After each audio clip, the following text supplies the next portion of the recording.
All right, this time we're going to call to order the special meeting on August 14th, 2017. Councilmember Frem, you lead us in the Pledge of Allegiance. Ready, salute.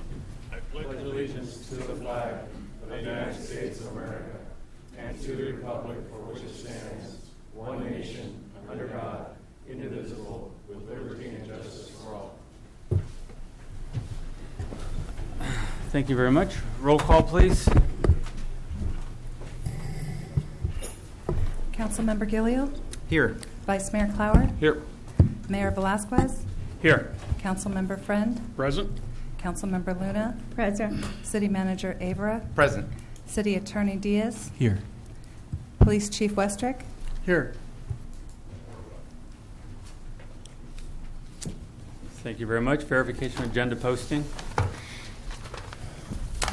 The agenda for the City Council of the City of Hollister special meeting of August 14th, 2017 was posted on the bulletin board on August 11th, 2017 at 11:34 a.m. per Government Code Section 54954.2. Thank you very much. We'll move to item 1.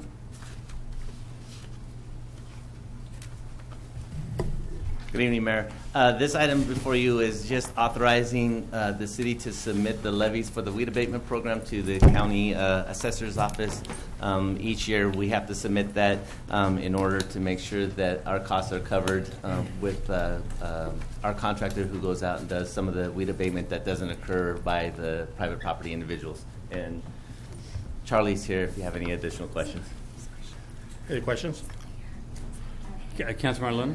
Yes. I noticed on the weed abatement lien list, you have a mailing address, but there's no location. They have the parcel numbers and they have the locations there. I mean, if you have anything that's still not taken care of, we can still go through code enforcement and we'll be able to take care of those lots also. So we are finding some that are coming up or overgrown properties that we're able to take care of right now. So if you do see a lot, just let us know and we'll check it out. But I just want to recommend in the future, can you also put location address? Because, I mean, a parcel doesn't tell me anything unless I call the assessor's office. Perfect.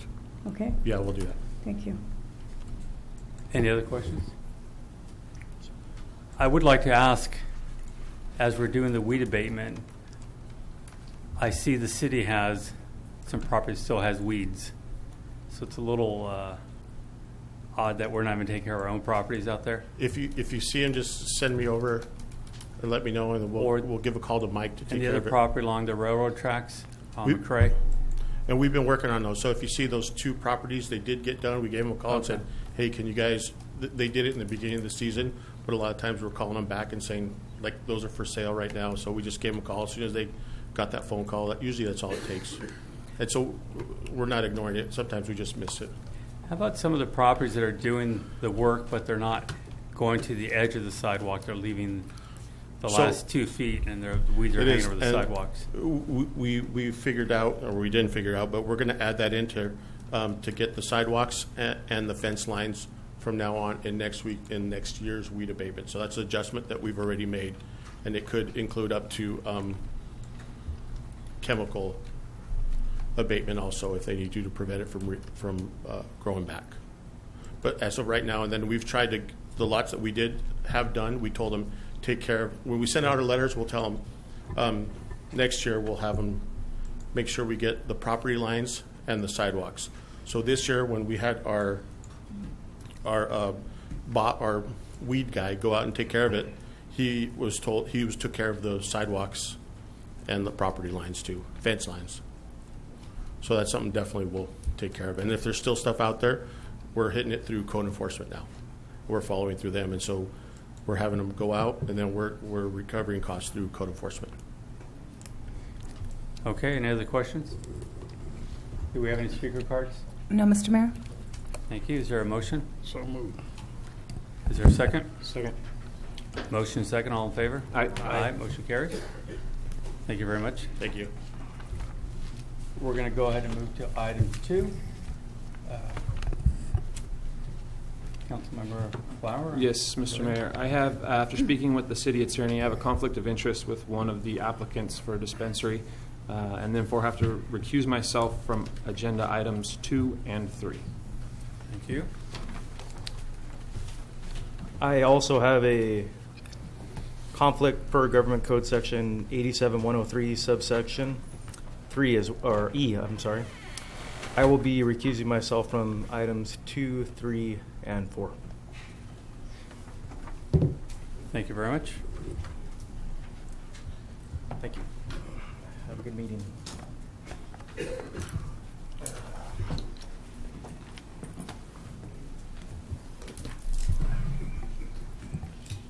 Thank you, Mr. Mayor. So we'll move on now to item number 2, as Jim finds his way out. Maria will give you before we go on, some housekeeping issues here. As you can see, we have 2 council members that have to recuse themselves from the cannabis conversation for different reasons. City Attorney, your firm also was involved in this. Are you going to recuse yourself at this point also? That would be appropriate. I'm here to answer any general questions that you may have with regards to the process of votes. In other words, in this particular case, you have 2 council members that have recused themselves, so for purposes of a quorum, you still have 3. However, in this instance, because you do have a quorum, and what we're entertaining here is a resolution, the required vote that you're going to have to approve any of these resolutions is going to be a majority of the entire city council, which is 3. So if there's a vote that's 2-1, the resolution won't pass. You need a 3-0-2 vote. I understand. Okay. But as far as your presence in the room here tonight. That is correct. So at this time, I will be stepping out and won't be able to provide any legal advice with regards to any of the particular items in question. Let me give you the particular citation, Mr. Mayor.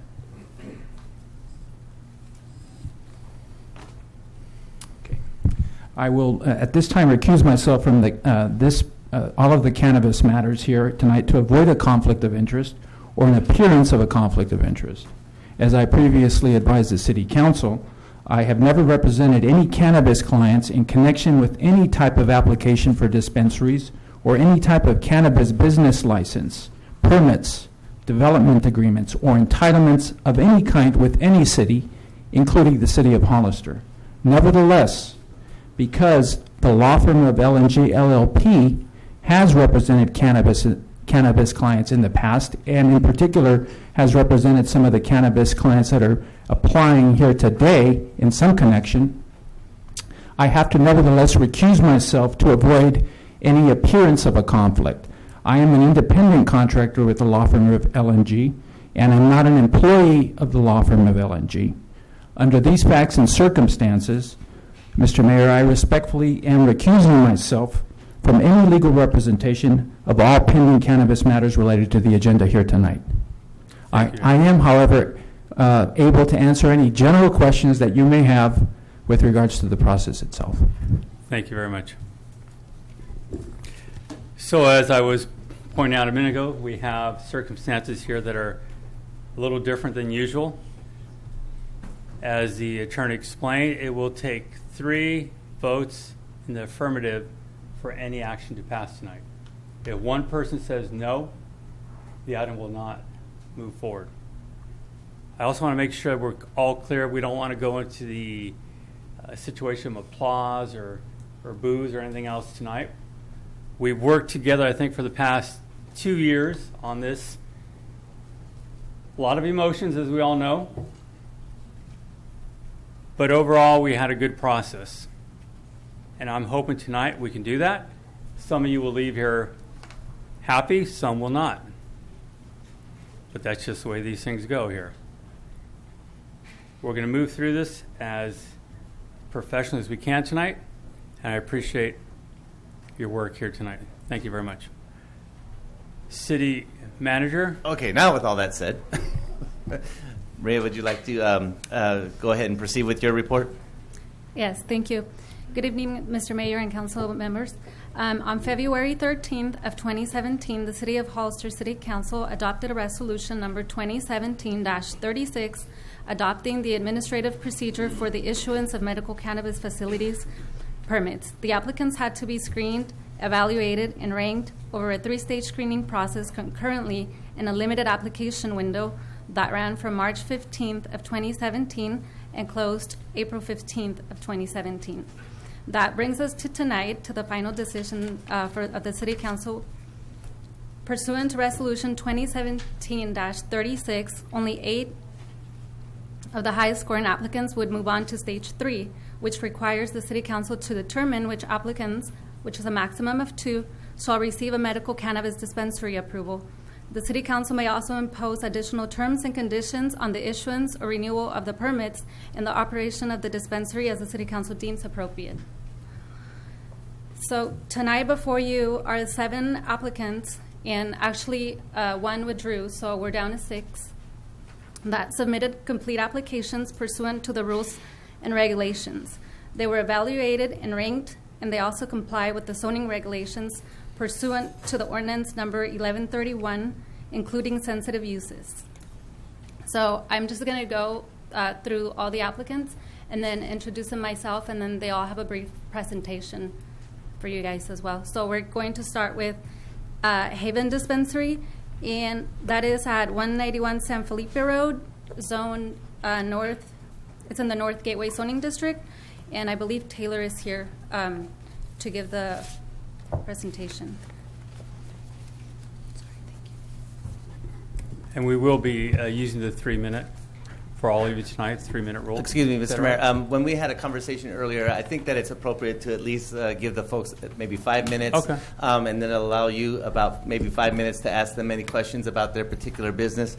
I was trying to keep them within about 10 minutes, so that it's about an hour's worth of presentations for this evening. So, if that's okay with the mayor and the council, that's what I would recommend. So tonight we're voting on potentially 2 that are listed Correct. tonight. Yes, dispensaries. as part of the process. But we're going to hear from all of those that apply. The original rules and regulations, what the council was requesting that, I believe Maria said, that we were trying to narrow it down to the 8 most qualified dispensary candidates. Tonight what you're hearing is you're basically hearing from all of them, because we didn't actually have 8 that qualified.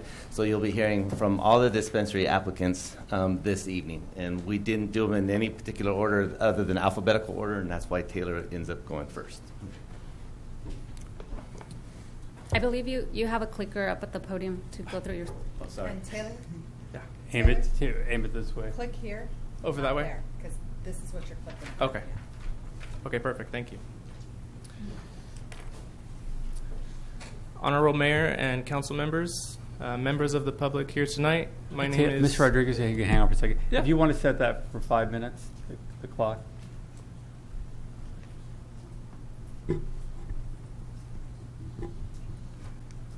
Thank you. Honorable Mayor, council members, members of the public here tonight, my name is Taylor Rodriguez, and I'm the primary applicant for Haven Dispensary here in Hollister. This is my father, Brent Rodriguez. He is also considered an applicant due to providing the financial backing for the business. Now, the purpose of this presentation is to inform you about Haven's proposal and to show why Haven is the best choice for a dispensary here in Hollister.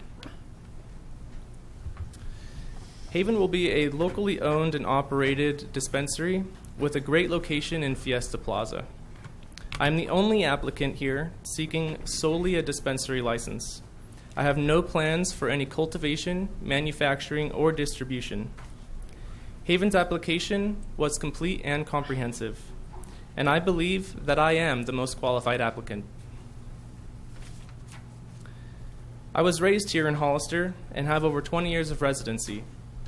I attended the K-12 school system, and I'm a San Benito High School graduate. I am a member of our community with plans to buy a house here. It has been proven that locally owned businesses provide greater benefits for their communities. Haven will provide safe and convenient access to the members, the patients in our community. I'm a first-generation college graduate, earning my degree in business administration with a concentration in entrepreneurship at California State Monterey Bay. The specific goal here I had was giving back to my community. One of the many lessons I learned studying business was the importance of timeliness and completeness when submitting important documents.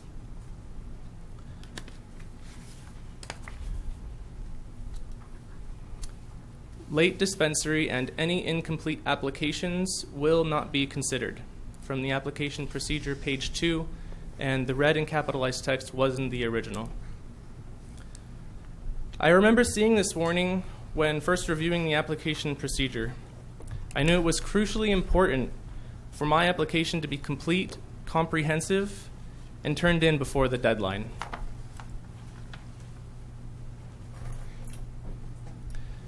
Shown here are the 17 scored components of the application. I know it's a little small here on our screen. 15 of these were required and mandatory, and two of them were bonus items. I am proud to say that Haven's application was fully complete and comprehensive and included all of the required components in addition to the 2 bonus items. I'd like to talk about one in particular, which is the mandatory signage plan. Haven's signage is a representation of my desire to work with the community. After meetings with many of our community leaders and listening at many city council meetings, it was very clear that dispensary business signage needed to be discreet, non-appealing to children, and have no cannabis logos. I changed my original signage to remove the cannabis leaf to meet the desires of our community. As you can see, Haven's signage includes no cannabis-related logos or pictures, no cannabis leaves, and no green crosses. Haven is the right choice for a dispensary in Hollister. Haven will be locally owned and operated at a safe location with discreet signage. Haven will bring positive benefits, such as being a locally owned business, having a veterans workforce program, a preference for local hires. Haven will also provide excellent employee benefits with up to 2 weeks paid time off vacation a year, a 401k retirement plan with employer matching, and the ability for continuing education, with employees being reimbursed for 1 college class per semester at Gavilan College. But most important of all, Haven has over 18 months of community feedback incorporated in our business plan. Over the last 18 months, I have attended and participated in over 20 city council meetings and had meetings with many community leaders as well. From this community feedback, I have been able to make adjustments to my business plan to reflect what our community really wants. My original plan included a 2,000 to 3,000 square foot facility with holistic services such as yoga and meditation classes. After meetings with members of our community and hearing their concerns, I changed Haven to be a small, dispensary-only facility and dropped the additional services.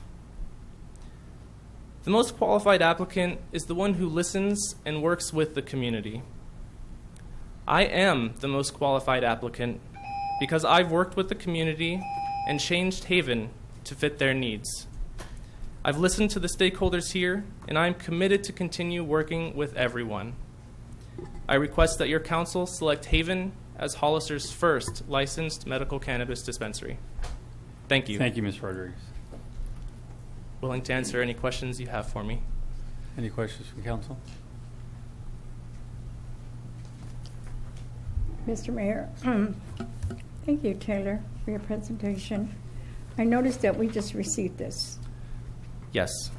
And this is from the owner of the Fiesta? Yes, Plaza? so my landlord is the owner of Fiesta Plaza here in Hollister. Mm-hmm. And after meeting with me, she was very kind enough to go around to the businesses in the plaza and showed them this letter of support. And we have over 2/3 of the businesses providing their signature, signifying support for Haven being a part of the plaza. How many businesses are there? There's 14 on our list here, and I believe we have 10 out of 14 signatures. I don't see McDonald's here. McDonald's is actually not a part of Fiesta Plaza. It's its own parcel. But it's what, 200 feet from Haven? It's probably not quite that far, but I think what Taylor's referring to is the center itself, or the person who owns that property wasn't necessarily asked to sign a letter of support. Maria can correct me if I'm wrong, but everybody should have received their 300-foot notices. And so the Carlisles would have received a notice on this particular project through the city's means. Yeah, because I see 5 signatures. Is that correct? There should be additional pages. Oh, I have 3 pages, and I see 5 signatures. Oh, I'm sorry if you didn't receive the whole packet. Yeah. Okay, but that was my question. Thank you. Okay. No other questions? All right, thank you very much, Ms. Rodriguez. Thank you.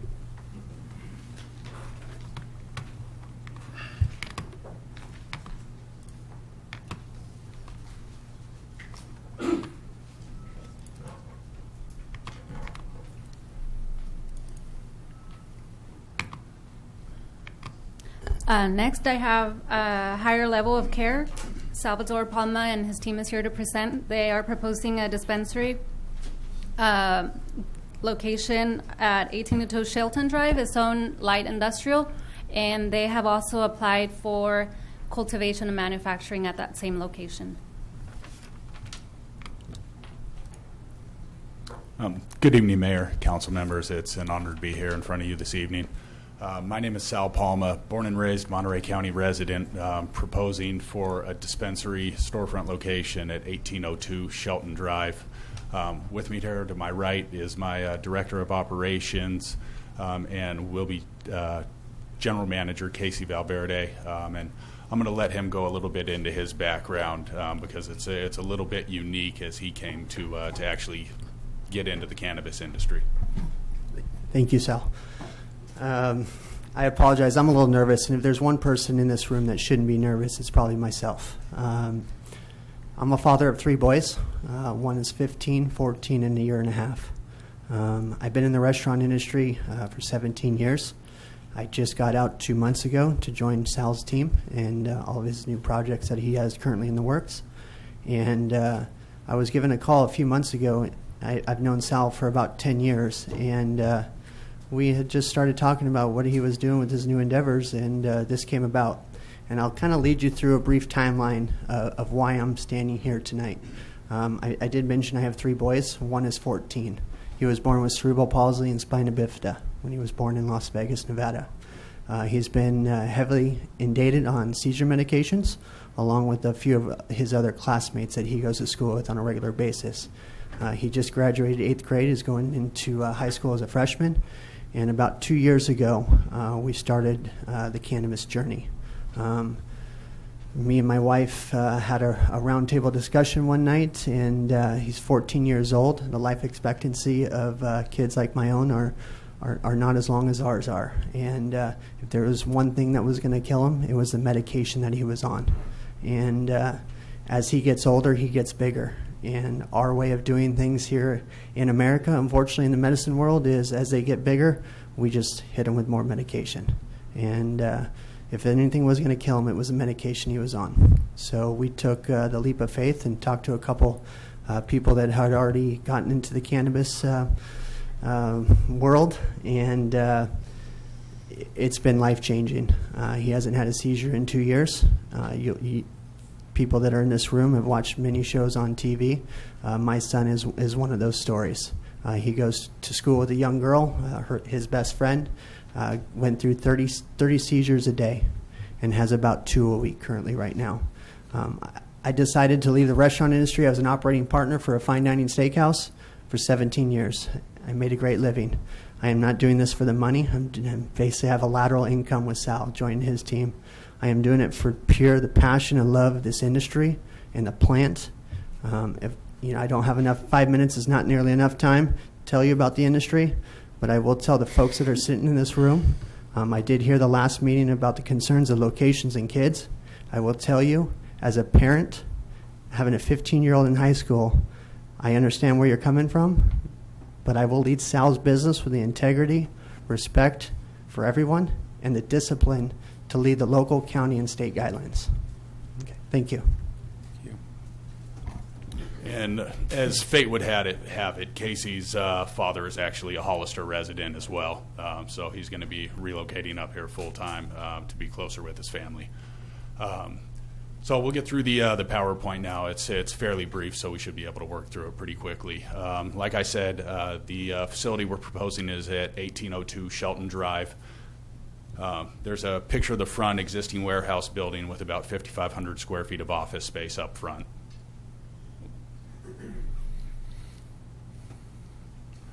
It's located just east of San Felipe Road, out near the airport. And here you can see a vicinity map. We have an arrow drawn there to the nearest sensitive use, which would be residences actually located in the county, and those are roughly about 1,100 feet away from the nearest corner of our building. Here's an interior layout. I showed the existing office space around it. We decided to put the dispensary exactly where we did because it is sort of insulated by warehouse and office space around it. So there's no exterior walls that are directly leading into the dispensary. Here's a more close-up version of it. So you can see the reception, dispensing room, office, north storage, and the employee break room. Here's a rendering of the front of the building. This is the security sally port and check-in you would be walking into as you entered the building with the door to the dispensary straight ahead. This is the reception area, dispensary,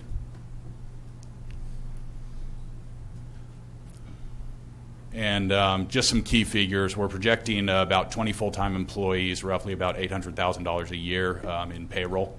And you can see close to about $900,000 in the first 5 years of operations in the gross receipts excise tax. Okay, so to be fair, we're going to go ahead and cut you off there. You went a little over Yeah. 5 minutes. Happy to And answer we'll go any ahead questions. and answer questions from council members. Have any questions? Are you also involved in the industry in Gonzales? Not Gonzales, Greenfield. Not for retail dispensary, strictly cultivation and manufacturing.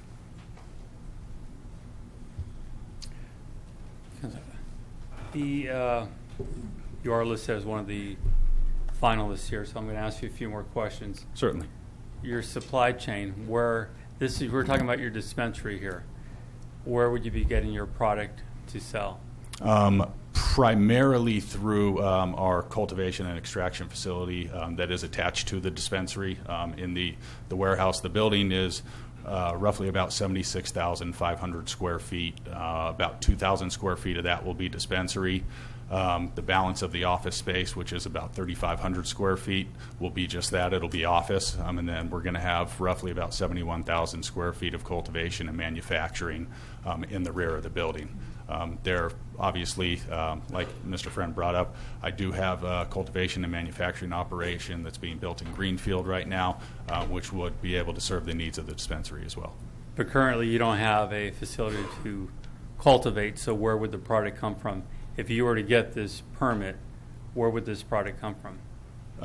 Currently, it would be through licensed operators that are operating under the now Prop 215 state regulations.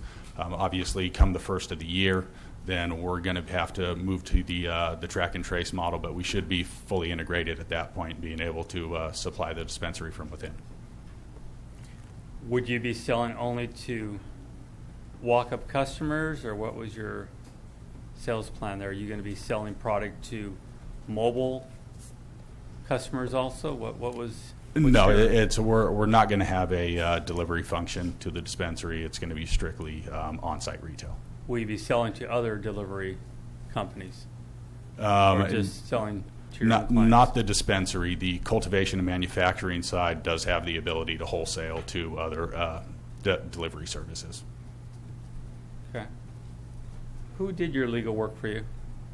I've had a few different attorneys. L&G, Jennifer Rosenthal, neither of which were involved in the drafting of our application whatsoever. We didn't use any sort of legal to draft our application. We used a land use planning group.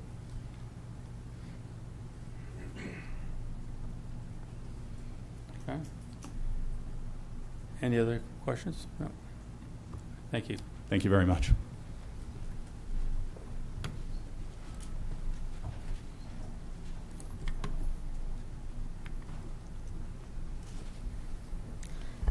Next up, Layla's Landing. It's proposed at 817 Industrial Drive, zone light industrial, and Eric and his team is here to present. They are also, they have an application for cultivation and manufacturing at the same location. Hello, everybody. How you guys doing today? You mind if I just start? Okay. So I believe a great business starts with a fantastic team. I personally have 5 properties that I'm working with from San Diego up to Oakland, including Hollister, that are in this space. I've been in this business for about 6 years, but we dropped any facilities that aren't actively pursuing permitting. So that's where we are right now. I got right here to the right of me, Jared Pescarero. He is the Chief Operating Officer of Herbal Cruz Dispensary in Santa Cruz, a permitted facility. He'll be working with us to help manage the facility. I got right here Todd Winter, one of the best attorneys I've ever worked with. He's helping make sure we're compliant on the state and local levels. Not present here today, we have Dax Belli. He's our Chief Financial Officer. And we also have a biological engineer on staff, Travis Maher, who will be testing additionally the product just to make sure there's nothing unadulterated and everything is consistent, even though it's required to be tested in another facility. So just to run you through the design of our dispensary.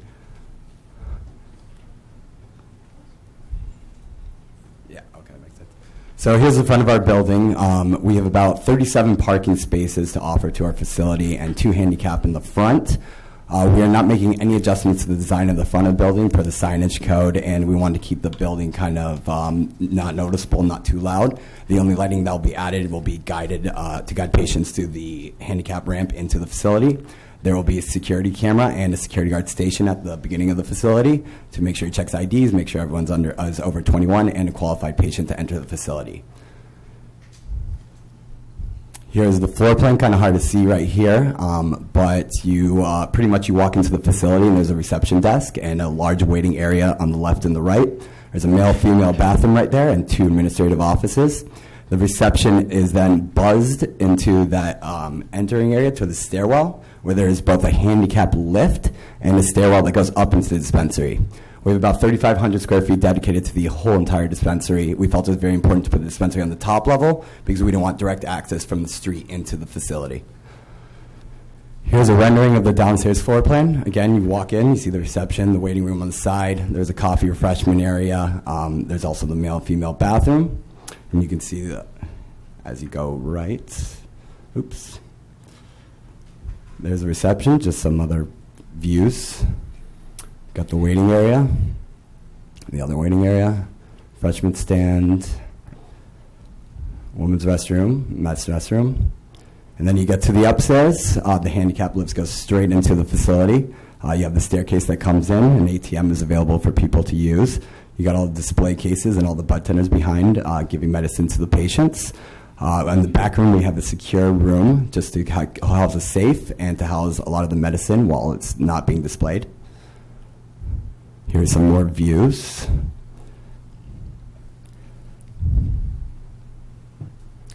The wheelchair accessible lift, that's platform size.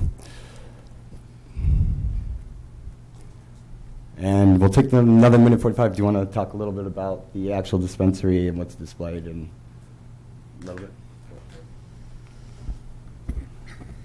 All of our medicine, when displayed, is behind glass. It's not out in the open for patients to be able to grab or handle at any time. All the back stock is always kept in a secured area, whether it's a locking cabinet or a locked room with a safe.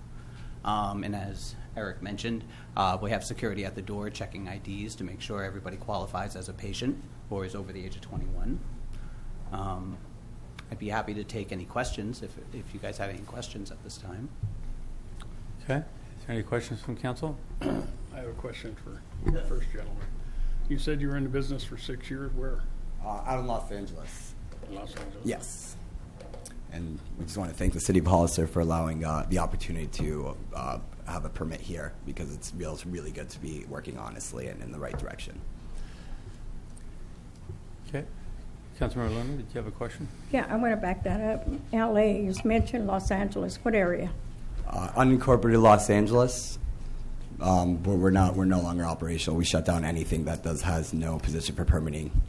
That is unincorporated LA is quite big. So nowhere we've eliminated any properties we're associated with that does not have an ordinance in place. we're solely in ordinance position places. Can you also give another description of the lift, the handicap lift that I'm seeing on the screen now? Yeah, it's the platform size is 36 by 60. Actually, the room that houses it is plenty big enough. We do have some specs we can send you if that would help when we get to the actual permitting part. I know we have to submit everything to the city. We want to make sure we're compliant, but we found definitely a few specs that would work for that space. Okay. The question of what other locations, you didn't really answer that. I'm sorry. We purchased about 5 properties that are have position licenses that we are actively applying for. Correct right now. So specifically in San Diego, we have one in Oakland, we have one in Castroville, we have one here in Hollister, and then one in San Luis Obispo as well. Do you have any that are open? Currently, no. We've dropped all our past business. We are only pursuing permitting processes, but each one is issuance by right by the respective ordinance as long as we are compliant with all the rules of the ordinance. So go through the same questions for me, the supply chain. Where are you buying or where will your product come from? I think it's actually a better question for Jared if I can pass it to him. We have 10 acres of greenhouse in Salinas, sir, that we'll be getting most of our medicine from. That you guys own? Yes, a group, yes. Okay, so we didn't hear that a second ago. So well, it's not particularly tied to this dispensary and group. I'm a part of that cultivation out there, and that's how we would tie together to be able to provide licensed cannabis from that location in Salinas to Hollister. Is that the only supply chain or what? Well, with 10 acres of greenhouse, sir, is that open at this point? No, not technically. So it's not growing anything at this point? No. So if you were to receive a permit, how would you supply your facility? Hi, Todd Winter, counsel for Layla's Landing, Eric Heck. So I've been in the industry for going on 10 years right now, and I have about 150 clients. A primary group of those clients are from the Humboldt and Monterey area. We're currently working with Monterey right now on permitting, so there are other facilities there that are operational, that are allowed to be operational by the County of Monterey while they're proceeding with their permit applications. It's through networks of those under the Prop 215 guidelines until the permits are issued that the cannabis will be provided to this dispensary. And then upon the issuance or the passage or the implementation of the state licensing, and as soon as those other farms are permitted locally, then they would be able to supply the licensed dispensary here with cannabis under that. But currently they would be allowed to provide cannabis to this dispensary if a permit was issued. At this location, will you be selling only to walk-up customers, or will you be selling to others? Only patients, walk-up patients. So if you had a client, a mobile delivery client that came to you and said, I want to buy supply from you, you would not be selling? I am not interested in that. Okay. The other locations that you had before, I'm assuming they were dispensaries also? I'm sorry, we had a cultivation site primarily before. So you never had a dispensary before? I've personally worked with dispensaries. I've not had any permitted facilities in dispensaries. We've had a few programs we worked with, a program called CalVet Meds. We provided medicine for patients that were in need for veterans, and we worked through dispensaries to supply that. However, that's why we brought Jared on board, because he has a vast experience actually owning a permanent facility, and after a large selection process, we thought it would be a great addition to our team. All right, let me ask you the question. Yes, sir. Where did you own? I currently own Herbal Cruz. It's one of the 14 tax-paying, brick and mortar dispensaries in Santa Cruz County. I'm sorry, what's it called? Herbal Cruz. It's a fixed location? It is a brick and mortar on 41st Avenue, sir, right next to Jack O'Neill's Surf Shop, actually. We've been in existence since 2010. We currently have over 37,000 patients signed up with us since 2010. We are the third highest tax contributor in the county in the cannabis industry at this point in time. And we've worked with the county actually on numerous ordinances, starting with ordinance number 7.126 all the way through the current ordinance. And where in Santa Cruz? 41st Avenue, sir. 41st. Yes, sir. So I kind of feel like I'm having to pull out information from you guys on some of these. What would you like to know, sir? Questions. How long have you been open there?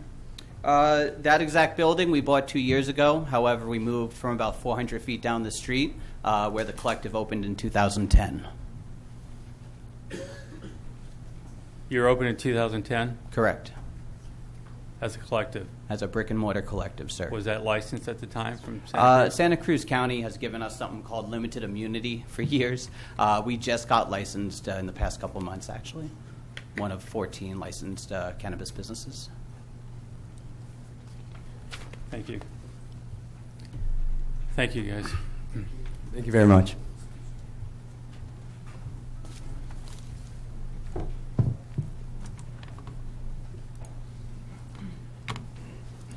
So, next up is Purple Cross Dispensary. They are proposing a dispensary at 1785 San Felipe Road. It's on light industrial. Their initial application also proposed to have a manufacturing component to their location, and it was going to be phased, I think, in about two phases, with that included a temporary structure where they were going to run the business concurrently. I believe Scott McPhail's here. Yes. Hello, Council, Mayor. Thank you for this opportunity. I'm here with my wife, Kimberly, and my counsel, Jim Roberts. Good evening, Council. So I'm sorry, what, I missed what you said. I said good evening, Council. Oh, okay. I thought you were saying something about your counselors. So I'm the president of Purple Cross RX, a proud lifetime resident and family man of Hollister. I operate under a cultivation, manufacturing, and transportation agreement with San Benito County, making Purple Cross RX the only legal cannabis company in the community since 2010. The purpose of this pitch is to show our experience and track record of business in this legal cannabis industry. I'm confident that Purple Cross RX is the best candidate for the dispensary and manufacturing permits in Hollister. Purple Cross RX is also the proud creator and producer of an award-winning cannabis pre-roll product called California Finest. Purple Cross RX was the first medical cannabis dispensary established in Hollister in 2009. Purple Cross opened a second location in Los Baños in 2010. Purple Cross opened its third location in San Benito County in 2011. Purple Cross RX is the first to have an established legal cannabis cultivation and manufacturing agreement under agreement with San Benito County, signed with by Supervisor Botallo and legal counsel Granger. At the time of the dispensary closure at the end of 2013, Purple Cross had over 3,800 patients registered to our collective. Purple Cross RX has consistently contributed to local organizations and families in need since 2010. Purple Cross RX is a proud taxpayer of the Board of Equalization since 2010, with over $100,000 paid during the operation of 2010 to 2013. Purple Cross RX has spent over $500,000 in local commerce to sustain Purple Cross and California Finance operations. Like I said here, we've paid over $100,000 in just sales tax during those 36 months of operation, which I've submitted record of that, proof of that. The proposed location is 1785 San Felipe Road, which is across from the airport. The adjacent location will be used by California Finest Manufacturing to produce the pre-rolls. There are no sensitive sites near the proposed location. This is a floor plan of the dispensary. It's all up to code, fire, security layout. The right side happens to be the manufacturing. The left side happens to be the dispensary. 3D rendering of the dispensary when you walk. Once you get into the bud room, there will be products on those counters there and employees to help the patients. Purple Cross RX has current 15 employees and has employed over 50 workers in the last 8 years. Purple Cross RX dispensary plans to create more jobs for the people of Hollister. The company will at least hire and train an additional 30 local employees, supporting the local economy at a starting minimum wage of $15. The hiring projections is 15 employees for the dispensary and 15 employees for the manufacturing. Purple Cross will benefit the community by giving $1 per sale towards local nonprofit organizations. So every person that walks into the dispensary and buys anything, we will contribute $1 to local nonprofits.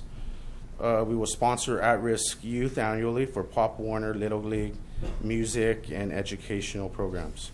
Purple Cross will offer discounts and free medication for donated canned food, supporting the San Miguel County Food Drive and in the bank. We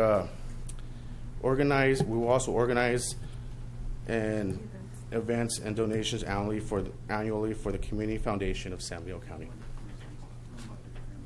Okay.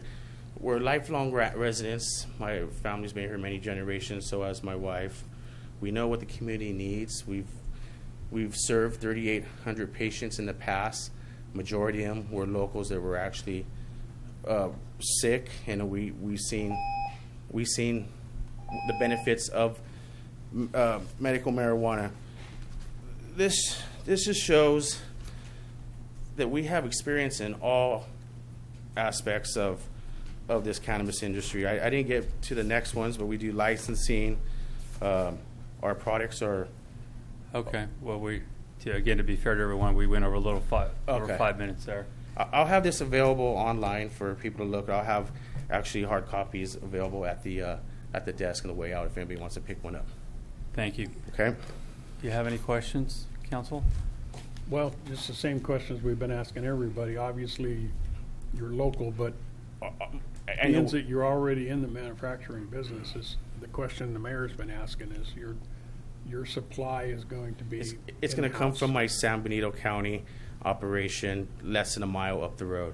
So I make multiple products. I have over 60 SKUs. I do products for celebrities, from Jimi Hendrix to Motorhead to athletes, but I also make other products that are CBD related and more health related for the community, as in patches and sprays and tinctures. So everything is in-house that I'll be supplying that I already manufacture down the road. I'm a turnkey operation with little to no debt. So I could have this operation going within 30 to 60 days if approved. Okay, Councilmember Luna. Thanks for your presentation, Mr. McPhail. My question is that you've got a lot of experience here in San Benito County. So what kind of security plan do you have for something like a dispensary? We have 24-hour security guard there with a way where he could actually patrol, drive around the building constantly, and I'll have live monitoring of security cameras like I have at my San Benito address. So I'm just going to use the same cookie cutter program that I have established in this county to the city, and it works. Okay. Yeah. Okay. Go back to the supply chain. Mm-hmm. You do have a facility here in the community. Is that enough to supply? I would think if there's one, I would be able to supply 2. 85% of the products needed in a dispensary. The remaining 15% I would get from my distributors that are already been established with me, because I do make a product that's in the distribution network of. So I would get I would have to buy gummy bears and stuff like that. Well, things that don't make. I do not have a kitchen. Maybe I'll plan to make one later, but there's 15% of the stuff I would have to buy from my distributors, and 85% would all be in-house. I have a concern about this modular trailer. I The facility. resubmitted plans. I got rid of that, knowing that you guys weren't going to give me a use for that trailer. So what I did was I combined it with the dispensary space. I cut that down and I put my proposed manufacturing space in there. And I only need that for a year until the other unit, Unit A, opens up, which is Fastenal, and then I'll be able to expand into that building also. Okay. He doesn't mean that he needs the temporary facility for a year. He will be using part of the units. He'll be using part of the units for a year and then expanding within the building, but the proposal to use the temporary facility has been abandoned. Do you supply other distributors, mobile? Yes, we distribute to about 250 either dispensaries or mobile collectives presently from the San Benito property. So, no, it's our California Finest products is what we have out in all across California, actually. Yeah. So I'm again, the question is, your current supply is pretty much accounted for from what I'm hearing right now.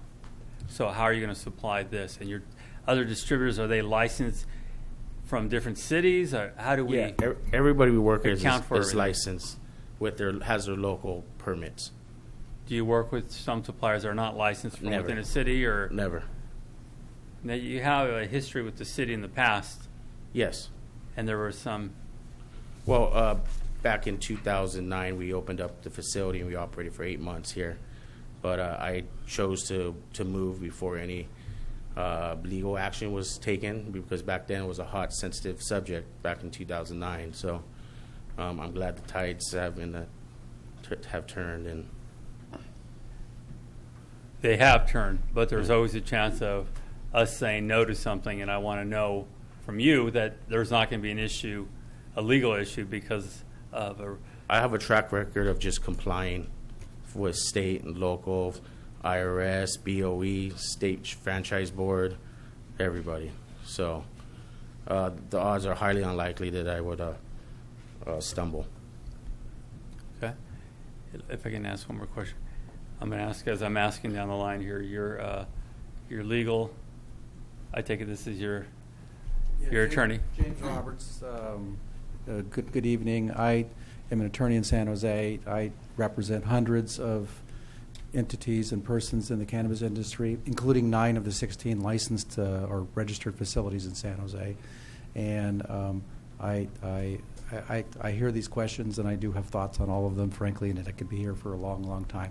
So when I hear a question about outside providing of products, it would be virtually impossible for any facility to provide 100% of internally grown product, one, because of demand, but also because of the fact that there's a general recognition within the industry that there's going to be appellations, just as there is in the wine business, and the state is already... I'm fully aware of that. Yeah, okay. What I want to know is, are they licensed facilities? We all know there are facilities out there that are not licensed supplying some of the dispensaries.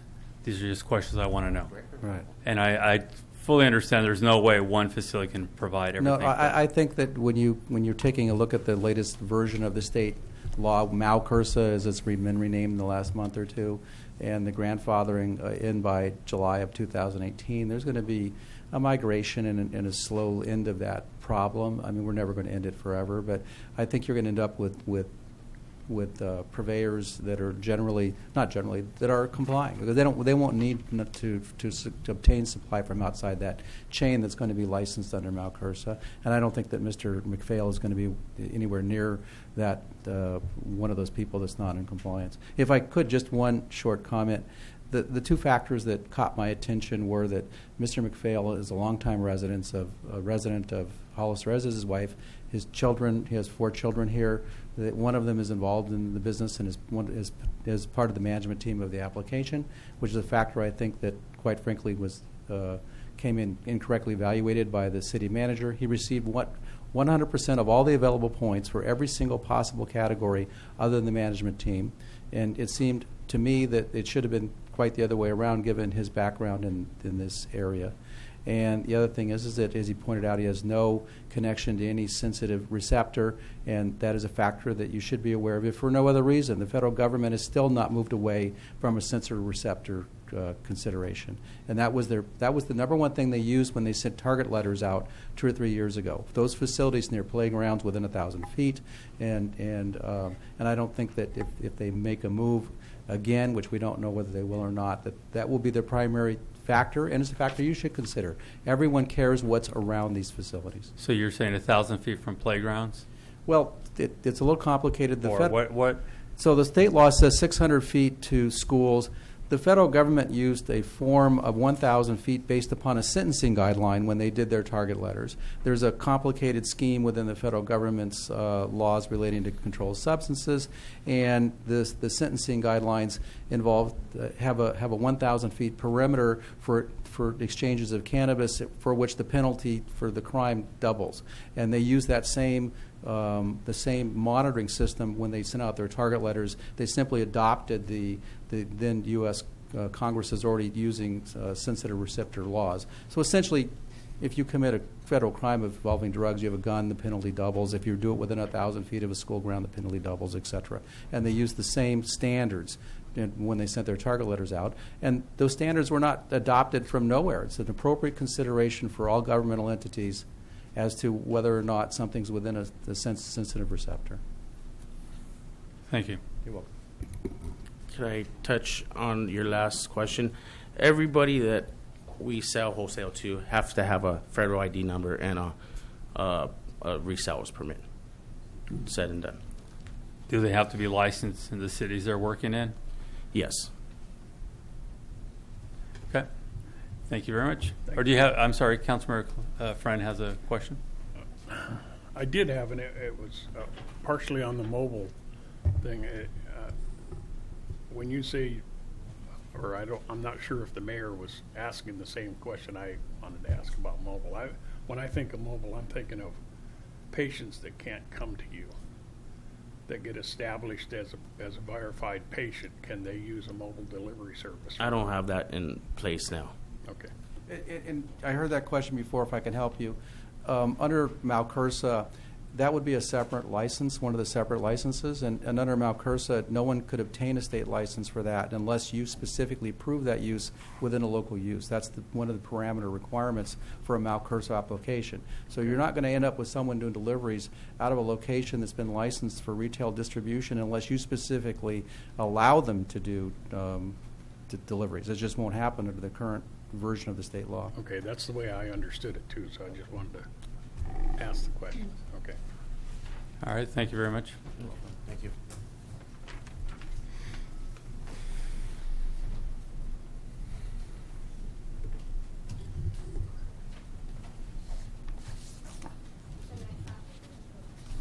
The next applicant we have is Monterey Bay Alternative Medicine, and they are proposing a dispensary at 773 San Felipe Road. It is on North Gateway. They also have a few applications for cultivation and manufacturing.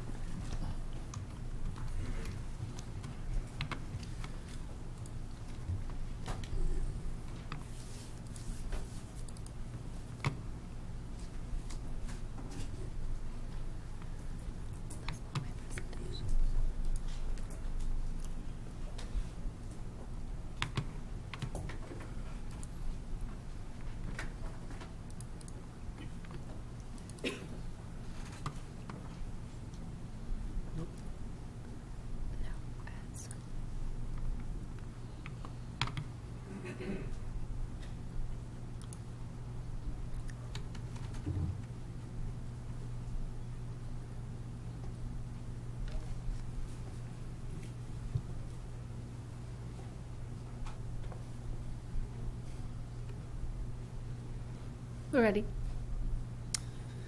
Good evening, Mayor Velasquez and members of the City Council. My name is Patrick Orozco.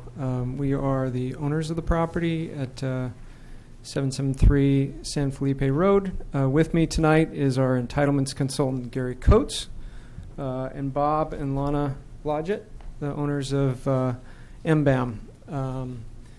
We purchased this property with the intention of building a multi-tenant development with a dispensary and separate cultivation facilities. So as a point of correction, the Blodgetts are not involved in any of the cultivations, though there is a common landlord. My company has been a preferred developer for CVS, for Walgreens, for Rite Aid, specifically for pharmacies. We've worked with Starbucks, Costco, Target, you name it. And our goal in this process was to identify the tenant that was best capable of maximizing retail sales, minimizing problems, and prioritizing the interests of this particular community in this location. And to that end, I will introduce Bob and Lana. But first, we've run into a slight technicality that I'd like to just highlight through our entitlements consultant, Gary Coates. Good evening, Mr. Mayor, members of the council. Gary Coates. The item that Mr. Orozco is referring to is dealing with our application materials submitted. In meetings with our staff, your staff, to start this process, we went through a program of a teamwork approach. And dealing with that application, we had a development agreement question of whether we submitted those now or whether they were negotiated at a later time. As in your ordinance, it allows in stage 3 for additional information to be requested and to be put forward at an additional stage. So what we did is we requested staff if we should do that. Staff said no. At this time, it would not be appropriate. And I think it was more that at the time of an application, if approved, we would then negotiate that process. So because of that, we received 0 points out of 200. With those 200 points, we would have been at the top score of the process. No one is to blame. We're not blaming staff. They were doing everything they could. We just kind of got, I think, a different message in the process. So we did submit one once staff told us about the problem, and that has now been to them. So we'd like you merely to know that in consideration. So I'll turn this over to Bob and Lana. Hi there. We are really delighted to be here tonight and to represent Monterey Bay Alternative Medicine. We are essentially pioneers in establishing the only legally permitted dispensary in Monterey County, which has given us over the last 2 years more experience, more knowledge, and more ways to make the dispensary here in Hollister an easy venture and one that will bring success to everyone. And we are also local. Yes, our roots started 4 years ago at our ranch in San Juan Bautista. We formed a small cannabis cultivation collective with a very small membership of 2, which was Lana and myself. And this collective grew in numbers, and ultimately it resulted in creating the dispensary in Delray Oaks, which now has 20,000 plus members in our collective. Some of which are actually from this area because there is no dispensary in this area. Also, we'd like you to know that we are passionate advocates for the benefits of cannabis. So we have such great respect on any and all testing of products and merchandise that we facilitate to our patients. We have actually helped develop the protocols and regulation and also have found ways to integrate into the communities. Some of the things that we are involved in that other people may not have had the experience of is accountability. The ability to be presentable in all legal regulatory categories. With our regard to security, we have one of the best security setups anywhere because the city of Delray Oaks and the police department worked hand in hand in developing that. Thank you. Is there any questions from council? Yes. Since you ended your presentation with security, what can you tell me about the security in your facility as it is right now? Yes, our facility, we have 29 cameras, I believe, tied in with the Delray Oaks Police Department, so they have 24-hour visual contact with everything that's going on at the dispensary day and night. We have 8 security guards that we rotate, usually 4 on at one time. We have one that patrols up the neighborhood within a block of our facility to make sure that it's clear and all, total control of all our patrons occurs after they leave the dispensary. Go ahead. One of the things that I think differentiates Bob and Lana is that they have been proactive in addressing the issue of security at a time when it was really poorly understood. And the first move that they made, which turned a lot of heads, was they actually invited the police station to take a substation in the same building. So they co-locate with a substation in order that they provide absolute accountability for performance. And in our tenant selection process, that had them head and shoulders above other competitors, not only because never have they had any issue, but they have been such proactive, transparent collaborators with law enforcement and private security, and have earned tremendous accolades for that approach to this poorly understood aspect of retail sales. Yeah, and Mr. Mayor, I have another question. Yes.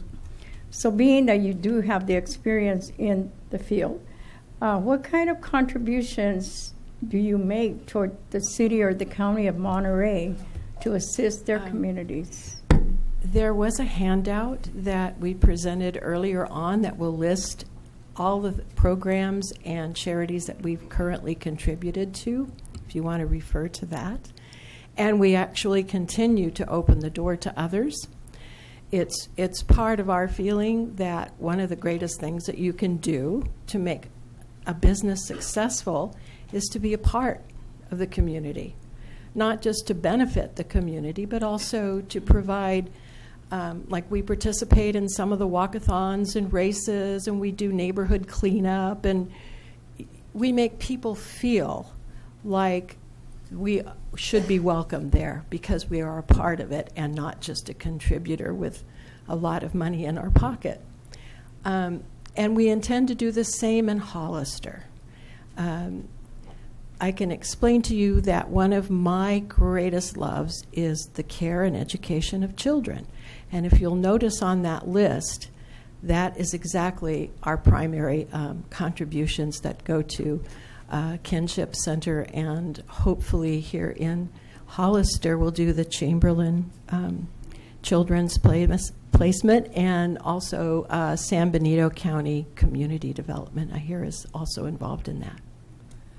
One of the other facets of the proposed development in the license here will be a first source hiring agreement, which effectively says that Hollister residents get first crack at any job that opens up in their facility, from a management level down to base level. And through our private conversations, again, one of the things that I found a strong likeness to other mainstream industry is that they have a very tight training process that provides advancement opportunities and really is focused on building a cohesive team, the likes of which can be found in chain restaurants like McDonald's or Starbucks, wherein people can go through the ranks and take on a management position, go off to college, and come back.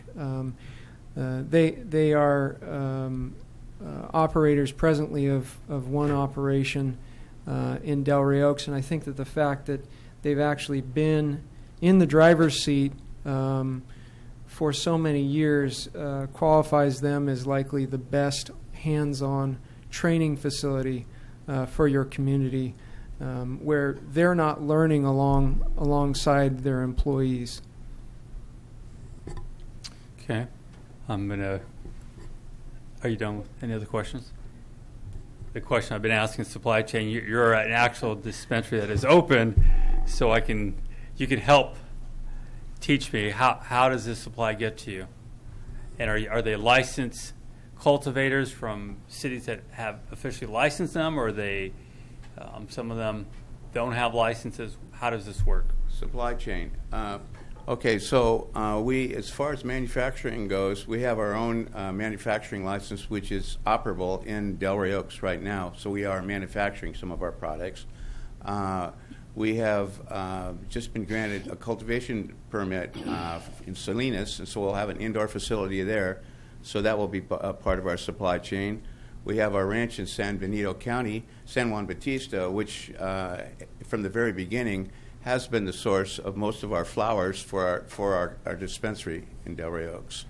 Okay, so that is probably ideally 50% of the products, and so we would have vendors, and we do have vendors that would supply the other 50% of the products.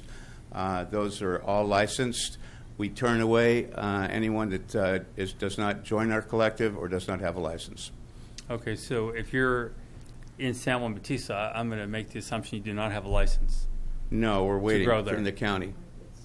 It's pending. It's pending.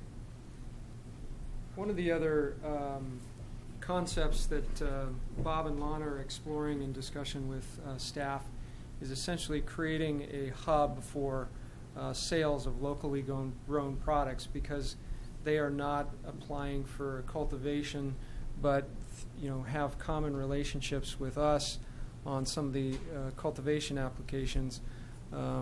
We are exploring the possibility of a likeness would be a tasting room, where there is one retailer that specializes in the vernaculars, the appellation, or products that are grown from the local community, so that there's a truly unique experience that would be inclined to draw tourists and folks from outside of the area who couldn't necessarily gain access to the same products that are grown here and that go into effectively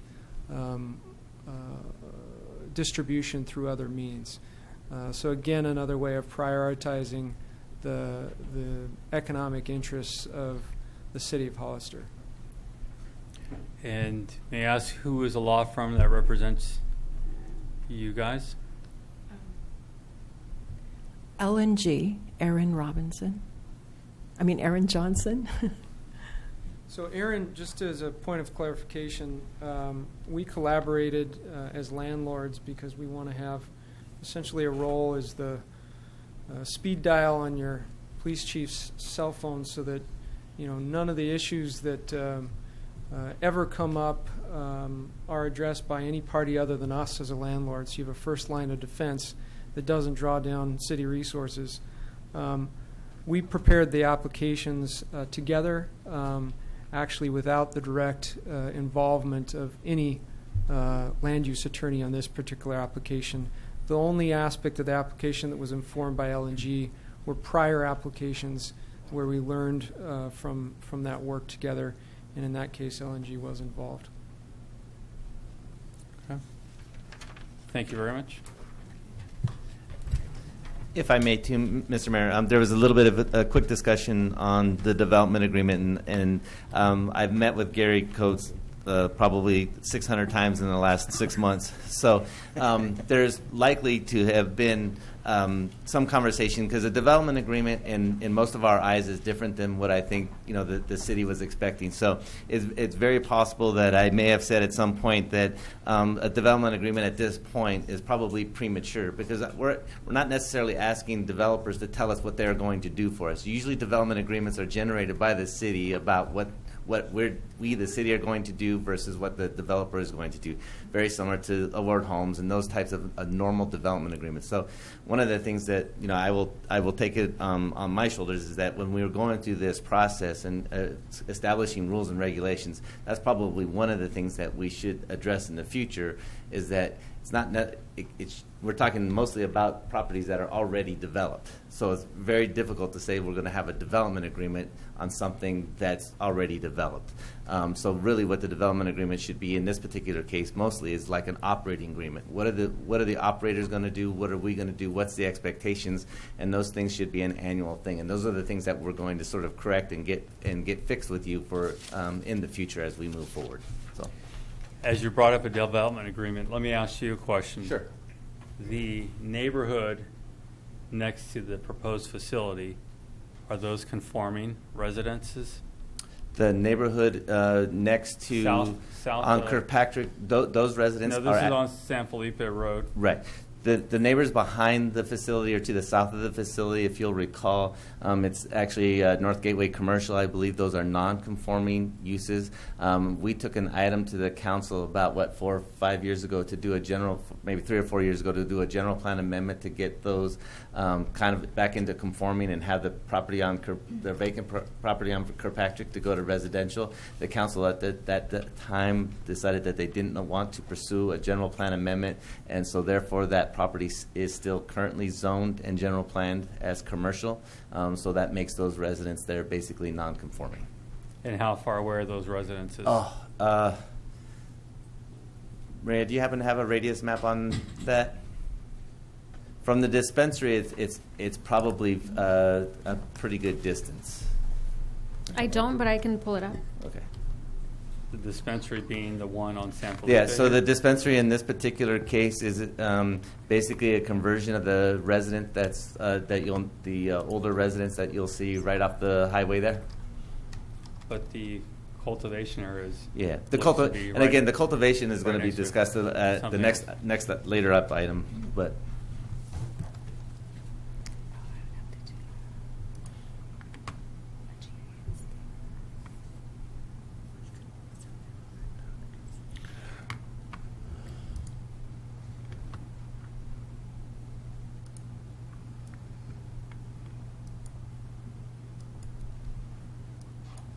So we might be able to give you a general distance right now from Google.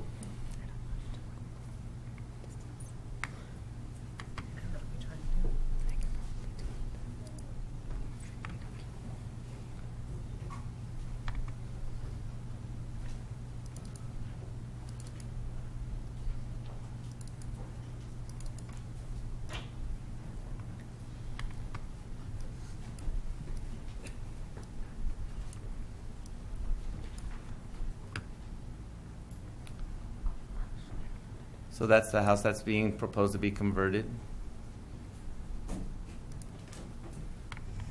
And then Maria, can you tell us how far it is from that house to the houses on Chapel? You need are you on Google Earth or are you? Yeah, we're just on Google Maps. You're not going to get it that way.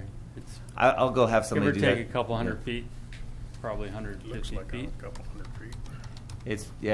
I'm guessing it's probably at least 250 to 3.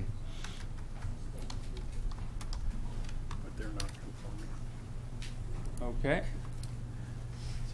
Let's move on to the next. That's all 6, isn't it? Is that? No, do we have? Lastly, we have Traditional Roots, and they have a proposed dispensary along with cultivation and manufacturing over at 1091 San Felipe Road, and its own light industrial. And I believe, is it Elliot or Sean? Yeah. I suppose I'll take point. First off, good to see everybody again. Hello, Mayor. Hello, Council. Hello, staff. I wanted to apologize. The applicant, Idris Mozin, is presently with his father. One of the things that got him into medical cannabis to begin with was 3 years ago when his father became a patient. And so we got a phone call this afternoon that we need to pinch hit, and here we are. He's with his father, couldn't find anybody else. His father took a turn for the worse. He didn't want to spend any time away from him. So we're talking about one of the 2 applicants that are also requesting for a vertically integrated dispensary with both a retail component, manufacturing non-solvent component, as well as a limited cultivation operation that are all to be housed under the single roof at 1091 San Felipe Road, known as Bustan proposing to do business if granted permission as traditional routes. We can. How are we supposed to? I'm supposed to move through. Great. As you may know me, because I've been here for a good year and a half, just a reminder, serve on National Cannabis Industries Association Regulatory and Compliance Committee, co-founded California Cannabis Industry Association, serve as on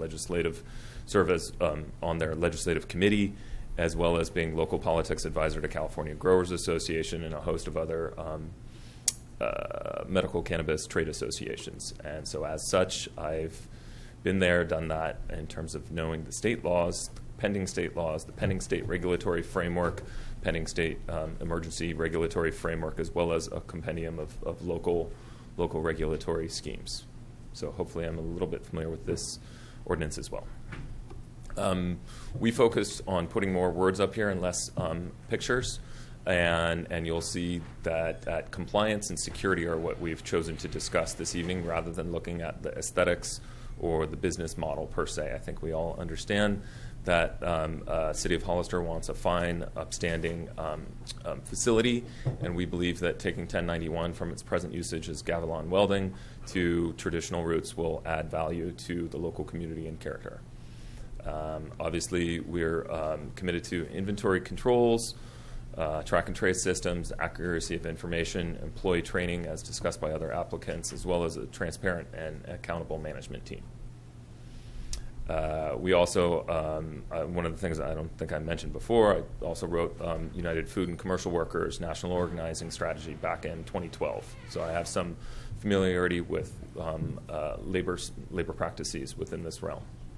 And what we are looking at is training staff to the utmost.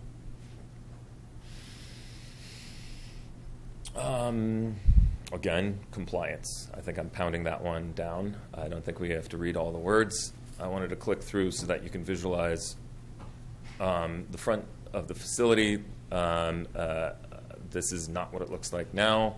We'd be adding landscaping features. We'd be adding a fence with a control element to the existing structure, as well as providing landscaping and beautification. From the top of the facility, you can see the retail would be off to the far left, with underneath there would be cultivation bays of indoor with LED and on-site energy and on-site generation. To the rear of the facility, there is the proposed non-solvent manufacturing, as well as the potential for both packaging as well as dispatching of delivery vehicles, which is a component of the proposal that we requested. That's the front. As you can see, everything's underneath the case within the limited access area. This is the front that would control the access to the limited access area. All the facility in the back, though, where production is done, would be what the state is terming a restricted access area that would be accessible only with the proper employee badges, as explained in the ordinance. Come on. I think we've had some of our collaborators come before. We're working with MJ Dispensing that brings leading patient ID verification, government-issued ID verification. We are also working with some of the leading track and trace providers, Trellis, which is licensed in several states. This is an example of what the patient selection area might be. We're proposing patient community services and secure from the start. Got a whole bunch of words there. Lastly, I would emphasize the solution of the all-cash nature that we are provided with MJ Dispensing. Okay, thank you very much. Do you have any questions from council? Councilmember Friend? This site, how close is it to the community food bank? I'm not sure. Is that the county facility to the north? Yeah. Yes, it's next door. Yeah, we've gone over there and had a brief meeting with some of the community representatives, as well as spoken to them at the city council. You do realize the homeless shelter will be there also? Okay.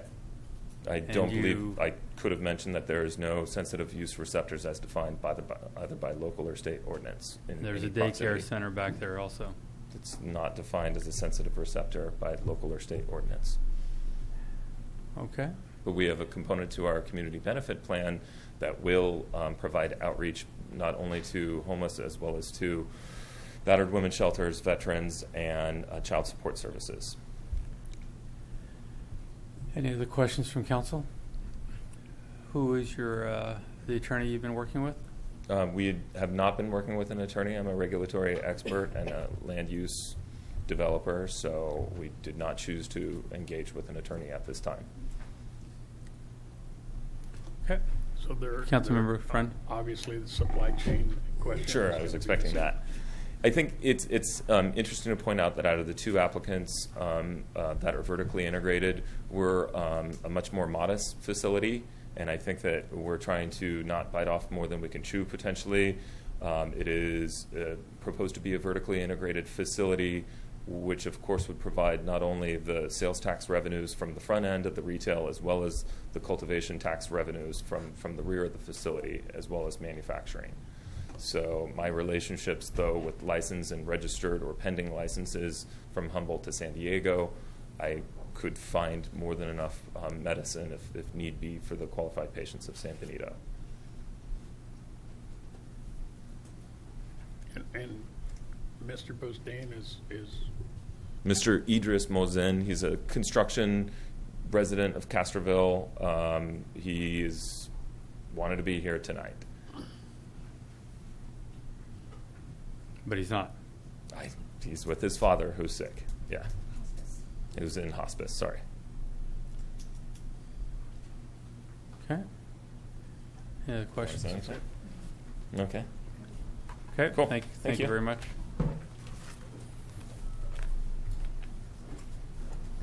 That concludes all the dispensaries. Okay. Any other questions from council?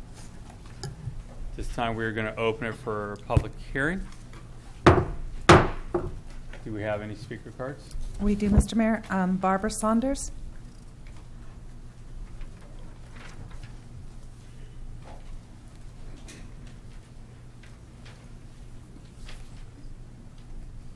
Hi, I'm Barbara Saunders, longtime resident of San Benito County.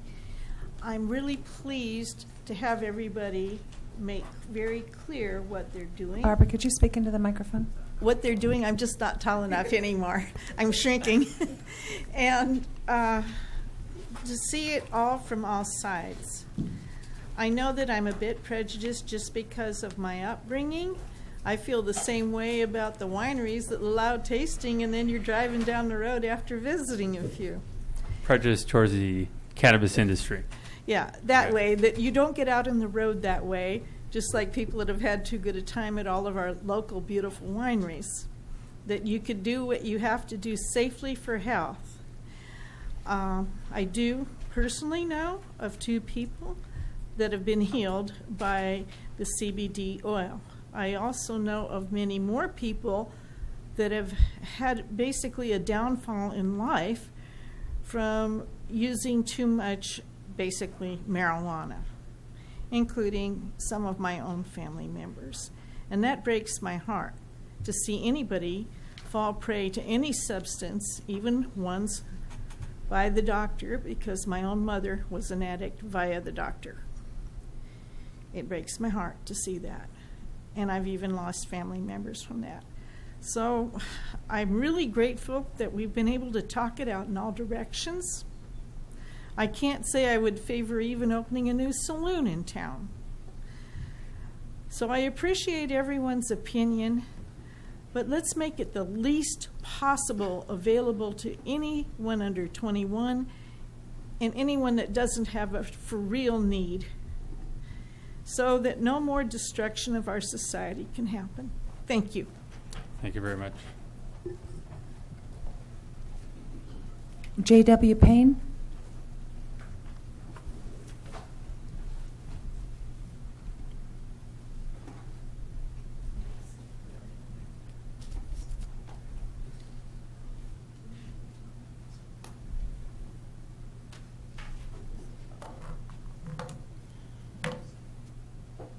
I want to thank the council for giving me a few minutes to talk, exactly 3 minutes.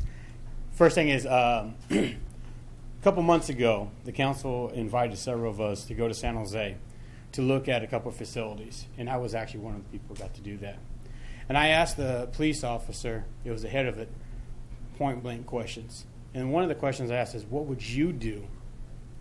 What would you do as an officer that's taking care of this if you could redo it over? And he said the zoning. He would make sure that the space between the schools, homes, and other businesses would be taken care of. I'm looking at some of these. I don't have Google Earth, and probably if I had, I wasn't smart enough to do the zoning, but I could walk the distance of some of these addresses, and I walked them, and I looked, and some of them are very close to residents, schools, and Mr. Friend just asked the question how close it was to that facility. You could throw a rock. That's how close. That concerns me. Now, only one of them talked about security. Not all of them talked about, excuse me, only one of them talked about security. And that's very important. I think our police officers need to be involved with having live cameras. They need to be able to do quick response to these facilities. I personally told you when we first started this, I was totally against marijuana. I know we call it medical marijuana. We could flower it however you want to. But actually going to that facility, I kind of changed my mind a little bit about the medical part of it. I told you that my sister-in-law has cancer, and we're seeing the benefit of it. But I do not want our community to be harmed by making it closer and closer just to get a quick buck. Another thing is, I don't know how much we're charging these people to come into our community, because they're being invited. They need to pay a little more money. I don't know how much it is, but I truly believe we need to make sure our community is taken care of. Our community is being taken care of. I got 13 more seconds, so I'm going to say thank you very much. Thank you. Amy Ulrich.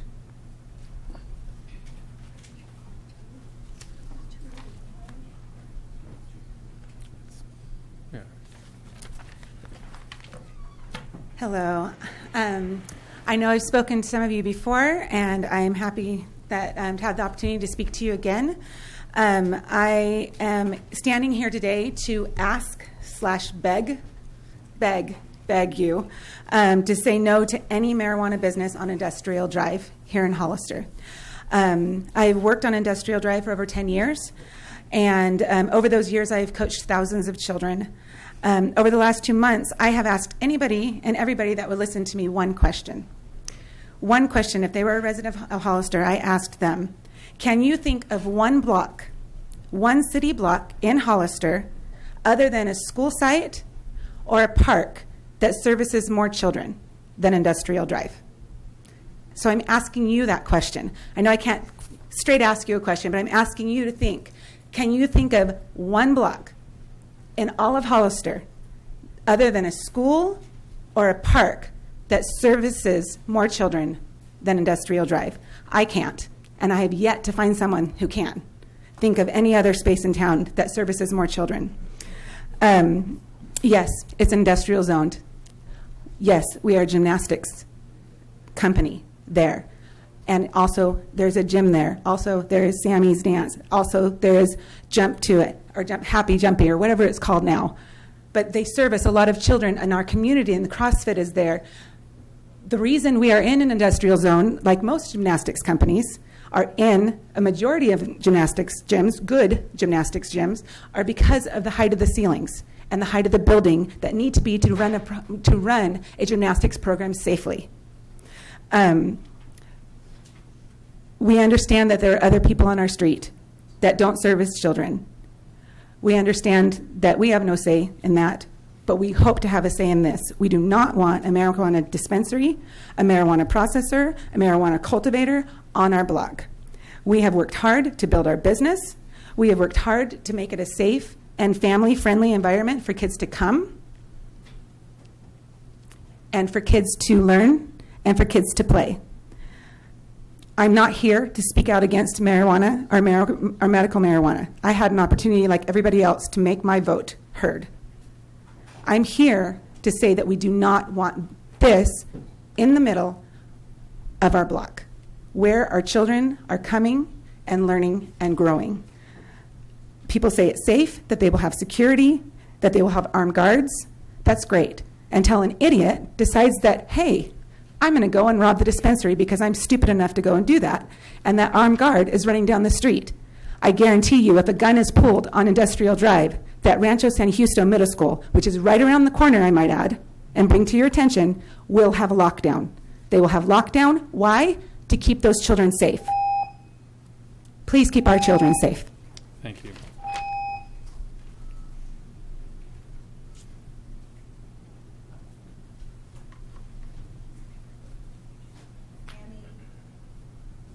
Annie Lichtenbers.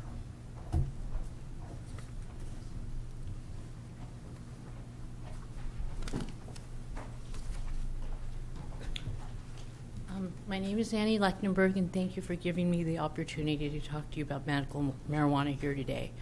I have myasthenia gravis. 14 in 100,000 people are afflicted with this disease.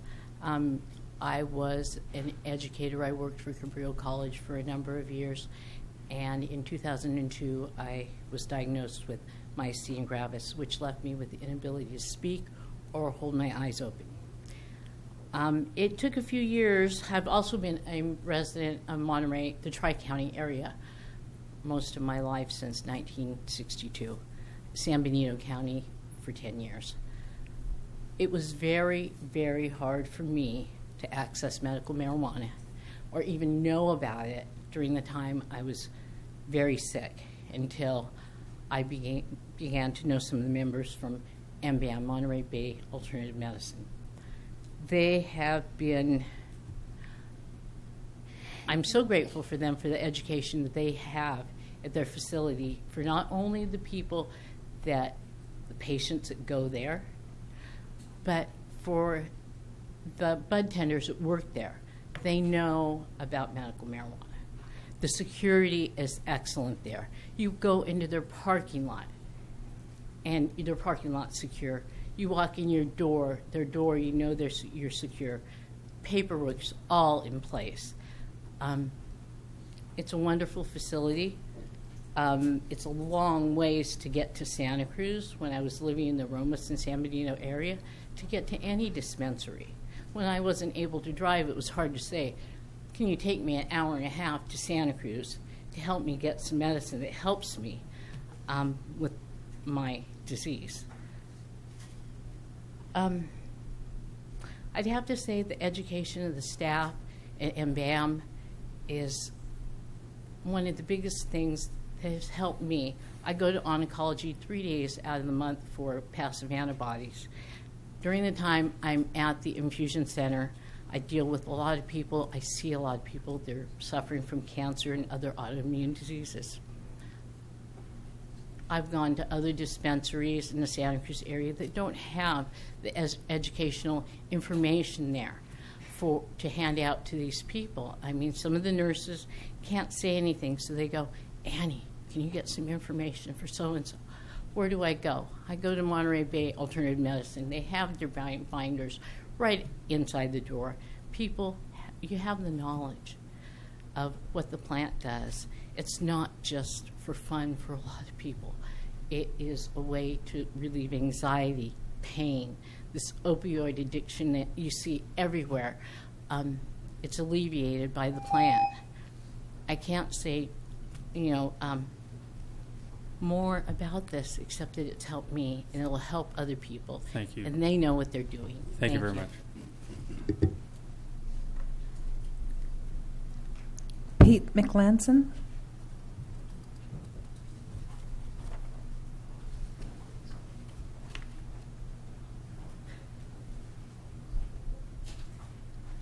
Good evening, Mayor and council members, Chief.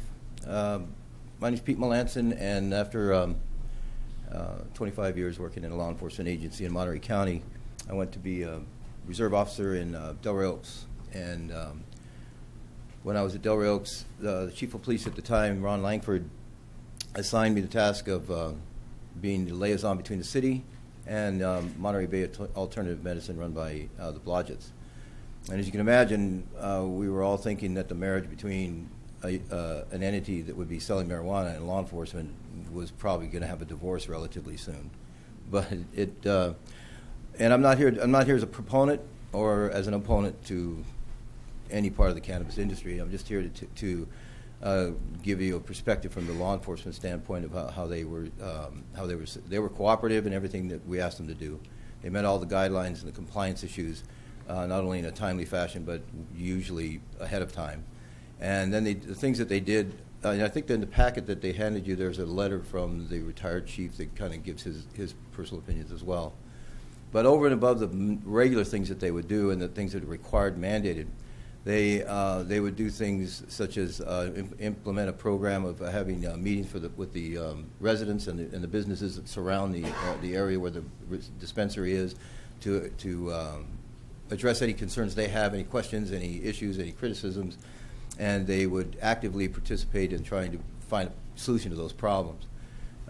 They gave the police department a total access to their video surveillance system and the building itself, and they were open and very responsive to any and all of the security measures that we would suggest, and as well as the ones that we required them to implement.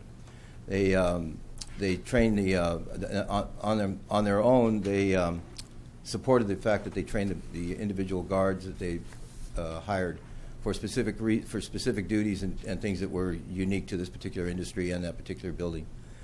And then, as a sidebar, it's where they're situated. It's right in the intersection of that borders Seaside, Monterey, and Delray Oaks.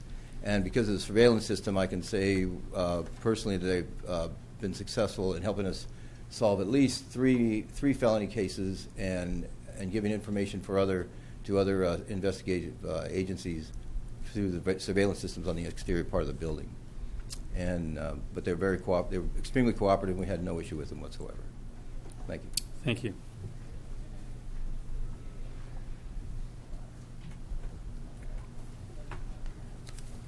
Kathy Sampagnaro? That's okay. Sampagnaro? Yes, Sampagnaro. I'll take these off, but thank you very much. Good evening, Honorable Mayor, Board of Supervisors. Can you speak into the microphone there? Oh, better? No, yeah, I'm too tall. Definitely not Board of Supervisors. Should I say it all over again? Yes. Let's clear this up for the record. Okay. My name is Kathy Sampagnaro. I want to thank Mickey for actually knowing where Fiesta Plaza is located. My husband and I have been the owners of that center since 1986. And we first became acquainted with the idea of the medical cannabis through Taylor Rodriguez, who has Haven and has applied for a permit. And at first, I want to say I was negative, very reticent about it. And this was back in January. So we had a number of phone and email conversations. I have to say that Taylor is very well acquainted with the laws and answered fully all of our questions and concerns. And over a period of 2 to 3 months, he changed our minds about the idea of putting a small dispensary in the center.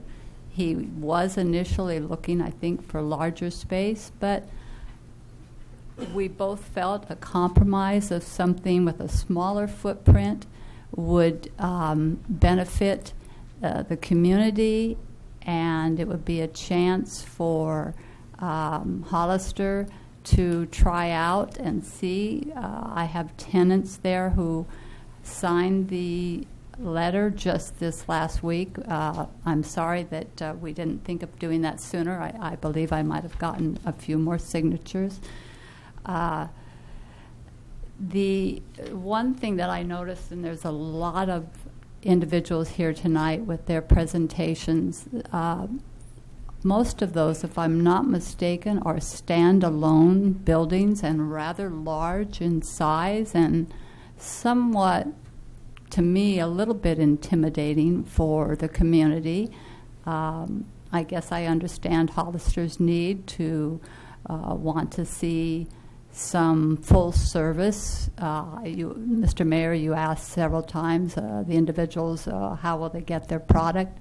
I don't believe that that question was asked of Haven, but I think that in addition to being a smaller and more specific and specialized dispensary, that it also benefits all of the tenants in our center, which is something I'm not sure any of the other facilities do. They might benefit Hollister at large with more traffic if people are coming from outside the community. Thank you.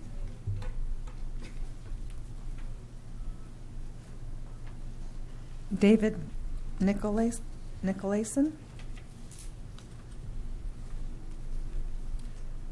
David Nicolason. I live in the county.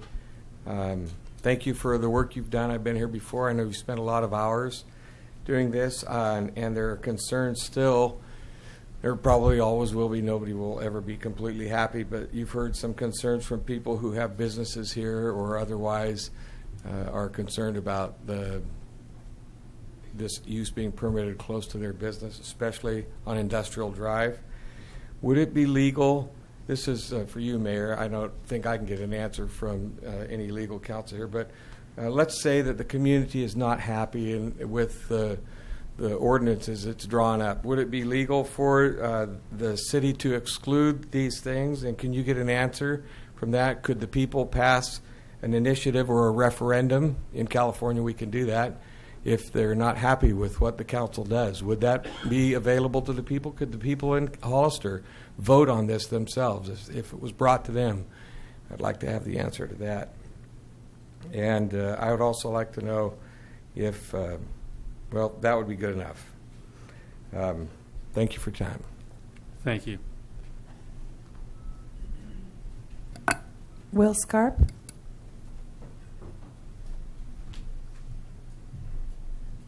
Your Honor, council members, Mr. Chief, I wanted to talk briefly about two things.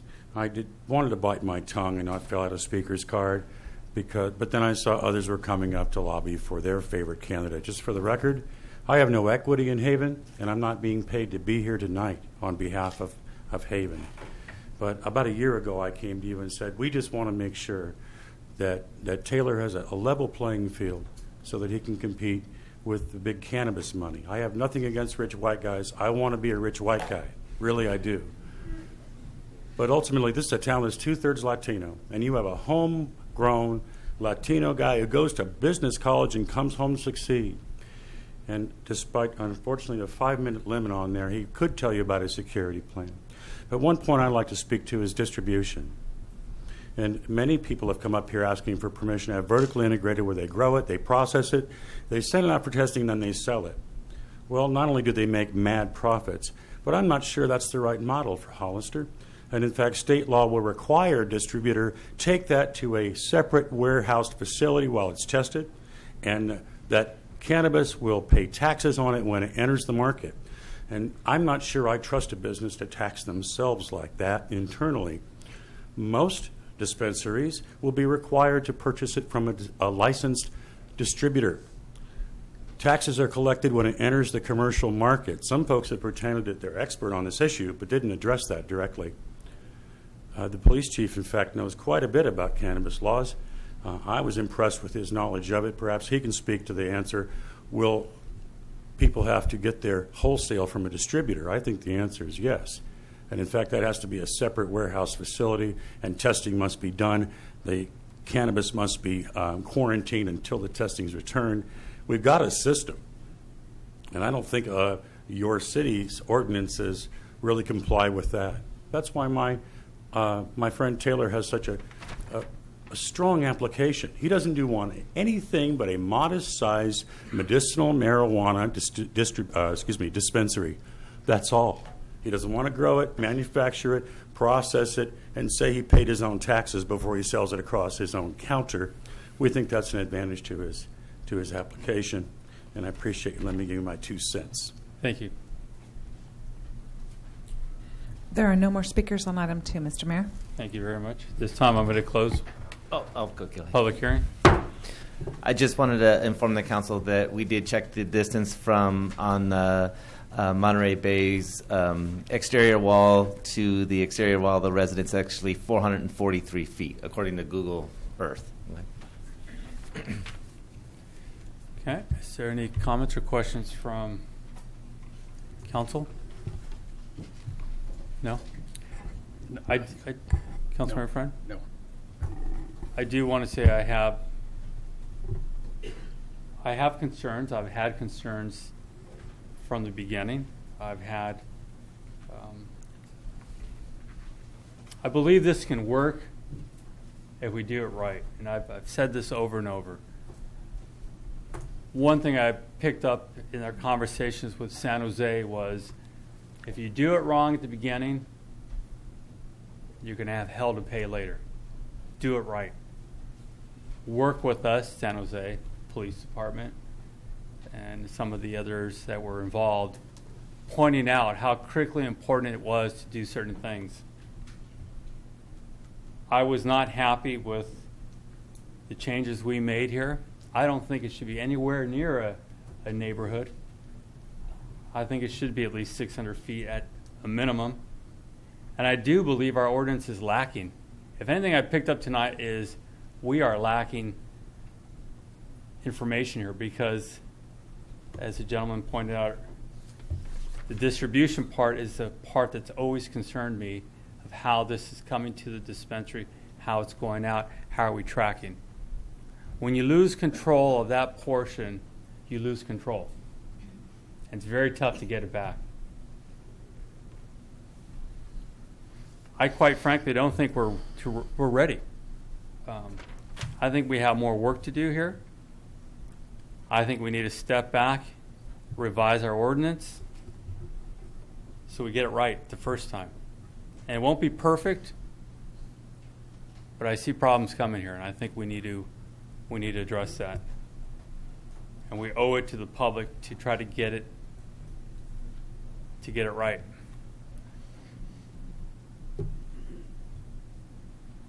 I can't personally support either one of these at this point.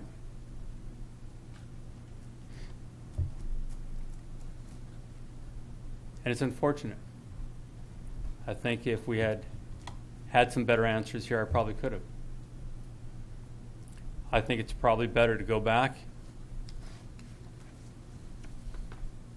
put out the applications again, give everybody a fair chance, revise the ordinance, implement that 600-foot rule, make sure we're not allowing a facility next to a treatment center, a homeless center, or a daycare center, as what we're seeing here. We need control of the supply chain. We need to make sure we have an expert on board already to guide us through this, so we don't have these problems. And I don't see it right now. I just don't see it. Councilmember Luna. Mr. Mayor, we've spent so much time on this past year. We have done our best, as many other communities throughout California. We are now to the point here that we need to move on. When the ordinance was being actually put together, we had community input. We had people here in public hearings. We took that information. We made changes. You recommended we hire an outside attorney, and we hired that outside attorney. And that outside attorney, I personally asked the question, at one time or another, can we go back and change that ordinance? And she said, yes, you can amend it later. But you know what? I'm sorry, but I don't agree with you. I think that people have waited long enough. We have studied long enough. We have actually gone out to other communities. We visited sites. And I just feel like we need to move on. We need to make a decision tonight. And it's unfortunate that we have only 3 people here that can vote. But we need to move on. And taking it back and doing the process all over again, at the end of the day, we are not going to be in agreement. But I really feel that people have taken the time, our staff has taken extra time and been cautious about what they're doing. And I applaud them because, you know what? It hasn't been easy for them and us asking the questions of them and actually at times recommending. But once we got this on the road and we got it going, I think it's very unfortunate that at this point in time, if you don't agree, then we don't have nothing here. We have sat here and listened again to the people, and now we're at a point that we do have something to go on. Like anything else, people come back and make changes later. But I think in order to get this going, I'm ready to do it tonight. And if we don't have the 3 votes, then it's dead in the water. And that's my opinion. Councilmember Friend? Well, I can't believe that we've gone through this for 2 years. Microphone. And we wrote this ordinance, and we've massaged this ordinance, and we have listened at least 24 times to everybody in the audience tell us what we should do. And I think we've made a decision here, and I think it would be stupid for us not to make a decision. We could kick the can down the road further and just put our head in the sand and say, we're not going to do this. The majority of the council voted this resolution in, and I think we need to do something about it. We have some applicants that meet your qualifications. We have some applicants that don't meet the qualifications as you stated them. I think we need to move on them. If the people have done their job and the staff has done their job and some of these people meet all the criteria that we've cried about, why aren't we going to make a move on them? Other cities have had issues. We've talked to those people. We put in our ordinance what their problems were, so we didn't have their problems. I just don't understand why you're not ready to move. I just mind-boggling. And I think you need to explain to the voters of the city why we're going to spend all this money and not make a move. Well, it's very simple for me, and I'll explain it to you, and I'll explain it to all of you. We did have a good ordinance in place, and it changed from 600 foot to 150 feet away from a residence. That wasn't all right with me then. It's not all right with me now. I think it's a mistake. I think we could do this right. But if we can't understand that basic concept, we're going to fail. And I cannot be part of this failure. I want to make sure we do it right the first time out. And you both have the right to make a motion on this, either one of these, and give your view on that. At this point, from what I'm seeing, what I'm hearing tonight, I'm not comfortable. So with that, is there a motion? Yeah, I'd like to make a motion that we accept the application number 6, Purple Cross. We have, well, for some clarity here, we have 2 items listed on this agenda. Item number 3 has 217-186, which is for Shelton Drive. higher level. Not for Blue Cross. It's not listed on this today. Yeah. So item number 3 basically is going through the process again and evaluating the applications. What I will call as my recommendations to the City Council is that the 2 dispensaries that you should be considering is higher level of care on Shelton Drive and Layla's Landing on Industrial Drive. Now, if that's not going to have a second and a motion and an affirmative vote, I would merely ask that the council provides us direction on which 2 you found to be the top 2 candidates or firms so staff can begin working with those 2 groups to further them along in the process. For a bottom line for me is this, and staff, is whoever the council selects, we are going to do everything in our power to make sure that they run their business to the highest sort of performance possible. We're going to make sure that their security plans are up to snuff. We're going to make sure that they're following all the rules and regulations. Again, the state I shouldn't say the state changes. There is new legislation almost every week on cannabis, okay? And we're never going to be in a position to be always out in front of the state because we don't know what that's going to be. But what we do have the ability to do is make sure that they comply with all state rules and regulations as they operate. You're going to be having a regulatory agreement that comes before you for these individuals. They will be reviewed on an annual basis. If there is something that becomes out of compliance, you have the ability to remove that regulatory agreement immediately. So there are safeguards. I don't want you to consider that if you make a decision tonight that this, and we get dealt, as you say, Mr. Mayor, you want to do it right, this is doing it right. There's no other way to do it better than the way you're setting up your program. We're talking about 2 tonight. Yes, that are listed on the agenda. Right, and those are my 2 recommendations. The others can come forward at another time. We're talking about I will never know what 2 magic 2 dispensaries you folks want to do unless you tell me.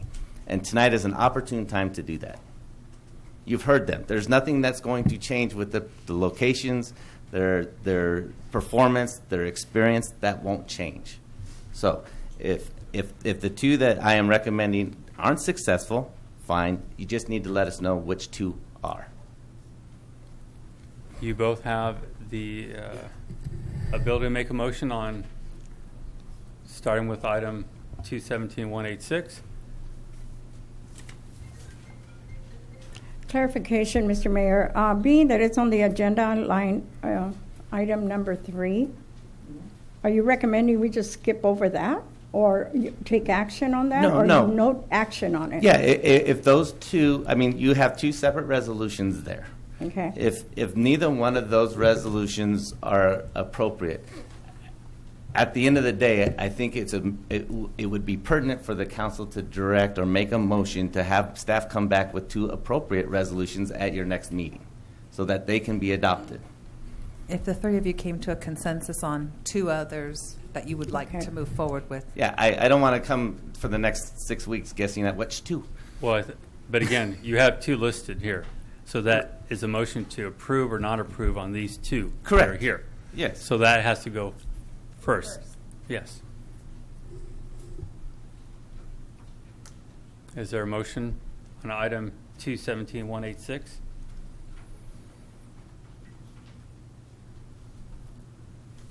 There's no motion. Lack of a motion. That item is not approved tonight. Go to item 217-187. Is there a motion? Okay. For lack of a motion, that item also will not pass tonight. Now, I would like to make a resolution or an adoption or whatever you want to call it on 2 individual applicants so that you can go forward. And my recommendation would be Purple Cross and Monterey Bay Alternative. I just think they have the 2 best plans that would work with everything that we're trying to do, the locations, the integrated supplies, and the ability to be turnkey and start right away. And that's my recommendation. Is that a motion? And that's a motion. I second the motion. Okay, there's a motion, second. All in favor? Aye. Aye. No.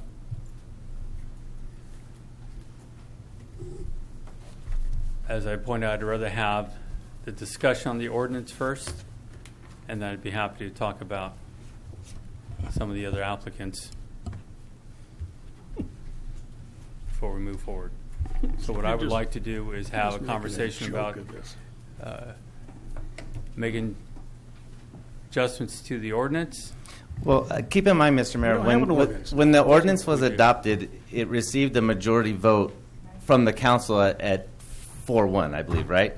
And so using sort of a veto power right now, I think when you bring it back and you have a full council to discuss ordinances, I'm not sure what's going to change in the ordinance at this point. So we end up in this stalemate forever. And I'm not sure that's the most appropriate direction to go. I mean, you have a room full of people, obviously, that have a sizable investment going on in this community or want to make a sizable investment in this community.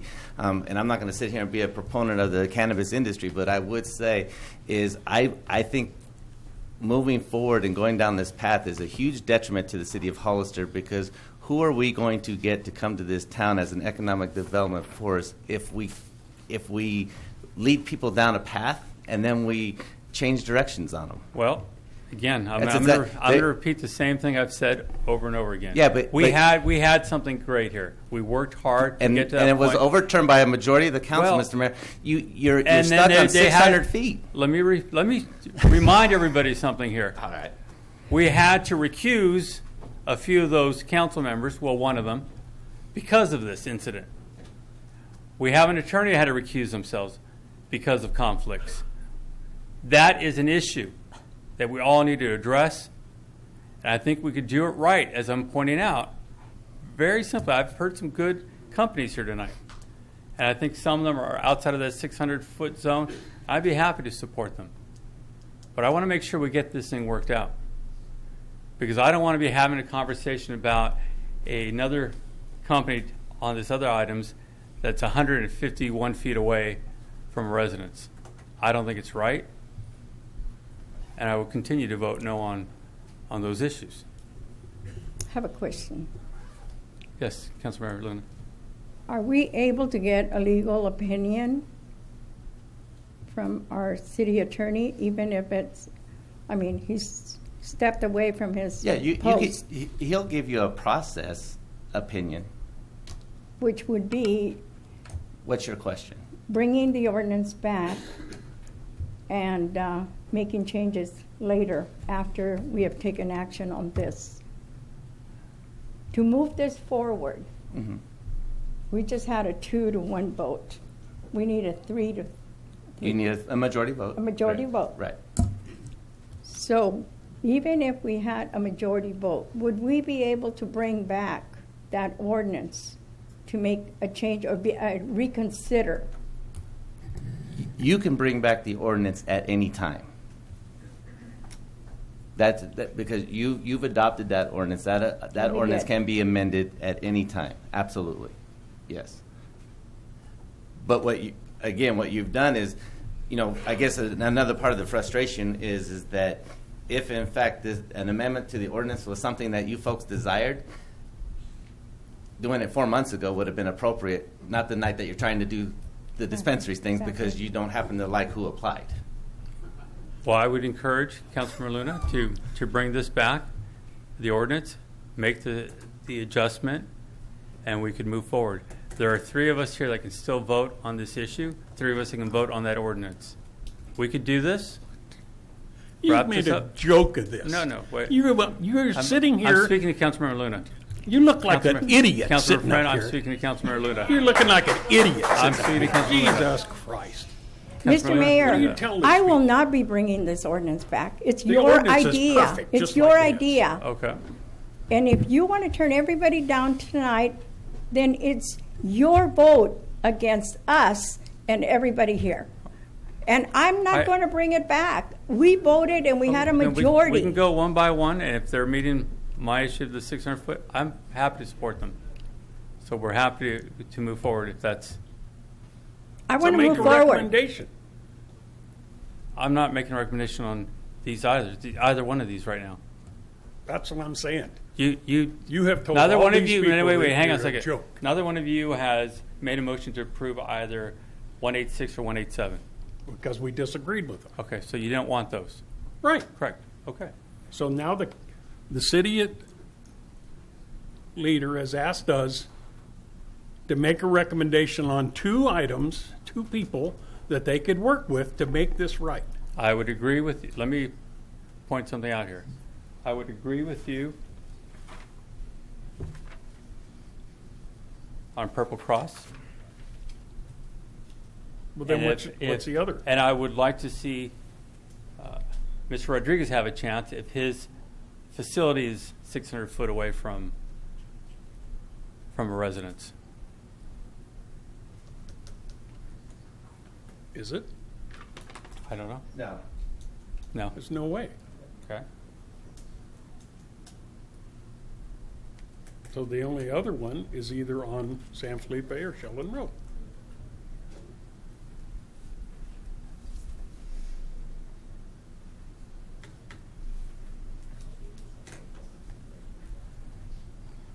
Can we do less than 2? Can we do 1? Then I'd like to make a recommendation that we move forward with Purple Cross. If you want to reevaluate the issue down the road, we'll talk to the applicants. But we could at least move this off the dime. I'm fine with this Purple move. Cross. So is that a motion? You're going to bring that back. That's a motion. I'll second that. All in favor? Aye. Aye. Thank you. Now, we have other applicants that meet your criteria. So now we're going to go to item 4. We'll take a 5-minute break.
We're going to move on to item 4.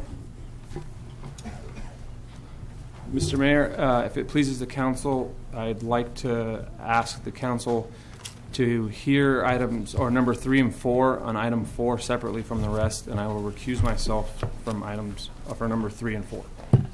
Okay. Just for the record, I want to say I am opposed to the idea. I think if someone's recused on an item, they should stay out of the item.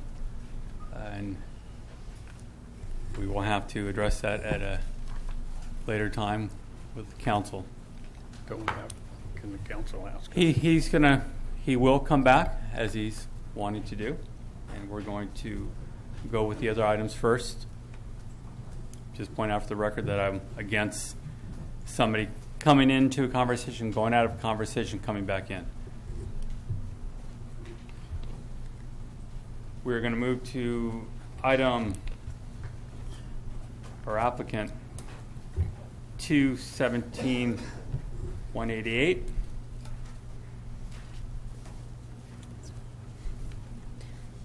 Hollister Ballistics.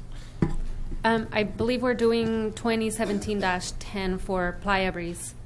Yes. This is the item that Councilmember Clower recused himself. Yeah. I don't see 188. That's number 3.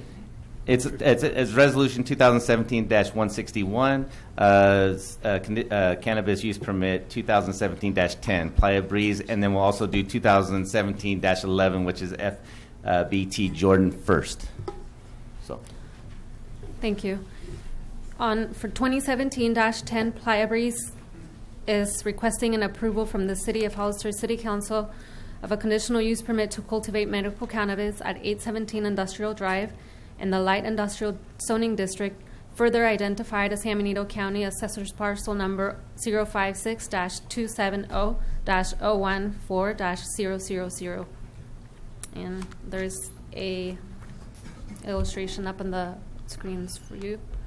And if you guys have any questions, the applicant is still here to answer any questions. Anybody have any questions? Nope, not this time. CUP 2017-11 is resolution number 2017-191, and FBT Jordan Inc. is requesting an approval from the City of Hollister City Council of a conditional use permit to manufacture cannabis at 817 Industrial Drive in the Light Industrial Zoning District, further identified as San Benito County Assessor's Parcel Number 056-270-014-000. Any questions from the applicant? Not at this time.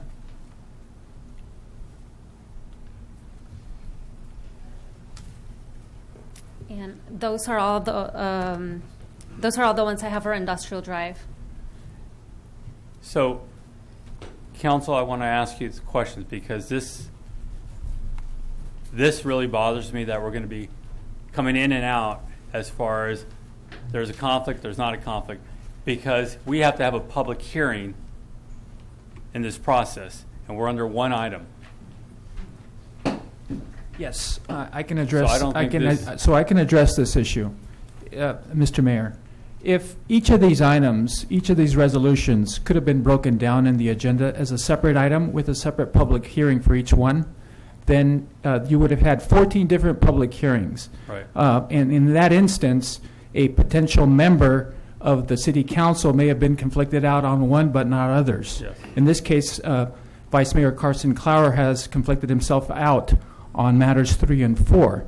So it would be appropriate for the council person to be able to vote on the rest of the resolutions. So the way you have to look at this is as if all of these matters were separately agendized. In this case, they were not, and my understanding is that the reason for the fact that they're all grouped in one particular matter was just to save paper. And time. and potentially time, according to the manager. You know, and this is a result of it. These are the concerns I have. I'm seeing this as opening number 4 for public hearing, and then closing it, conducting it and closing it. Not changing around because we wanted to save paper or time. Right. So my recommendation, actually, just for clarity on this, on all of these matters, would be to handle each item separately, open the public hearing on each particular resolution, close it, and then move on to the next one. Open it, close it. And that way, you're going to have a clear record, and you're not just opening one public hearing that handles all 14 matters at the same time. And we could do this, though it was not posted this way? Yes, because it basically substantially complies with the Brown Act. You're still handling all of the particular matters, and they've been adequately identified for participation by the public.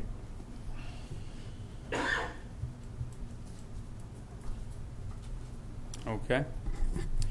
So we're going to... Mr. Mayor, question on public input. Did you handle it that way? Do we have to have separate speaker cards for each item? We'll be able to call you up, and we're going to waste a lot of paper this way. But we're going to have to give you all the chance to make any corrections on any item you want to speak on. So may I ask if anyone that turned in a speaker card wants to speak on items 3 or 3 4? First. Just 3 first. We'll start with 3. Okay, just 3. Mr. Mayor, if I may interrupt you, at this time I'm going to step back once again for the particular conflict I previously announced. But before we go to public, thank you very much. Before we go to public comment, council members, do you have any questions? 3 and 4 are the same address. Correct. Different resolutions, though. But they're still separate resolutions. Yes. There are different operators operating out of that facility. Okay. Any questions, council? All right. Are there any speakers on item 3? Amy Ulrich.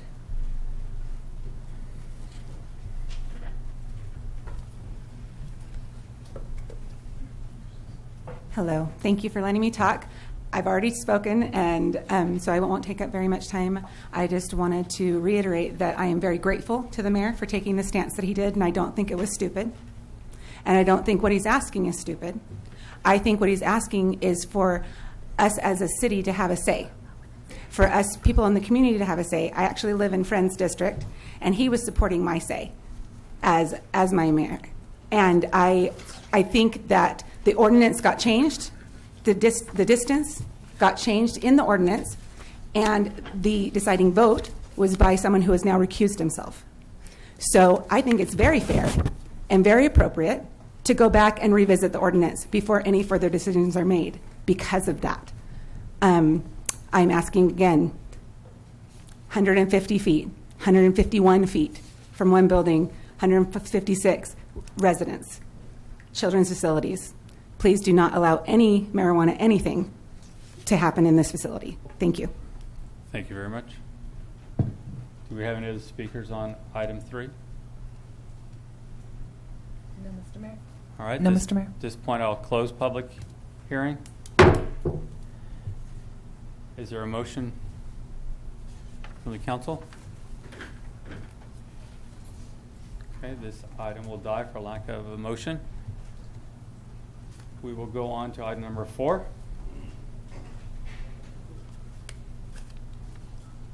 This is a representative here for FBT Jordan.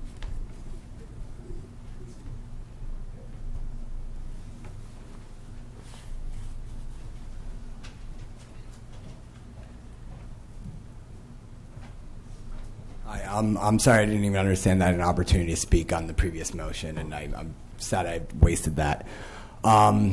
We bought this facility, and we analyzed the ordinance thoroughly. We were completely cooperative within the ordinance. We have ran in many different businesses before, and we are very tight on our security on the way we deal with our neighbors. I completely understand your concern, and that's why security is the utmost importance to us, which is why we decided with the dispensary to put it above. We're going to be, we have a very thorough security plan, very thorough operations plan. Our application's very, very detailed in a 5-minute presentation. It's hard for us to explain that, so we thought we're coming here with the public recommendation to pretty much elaborate on designs and not focus what's already built into the application.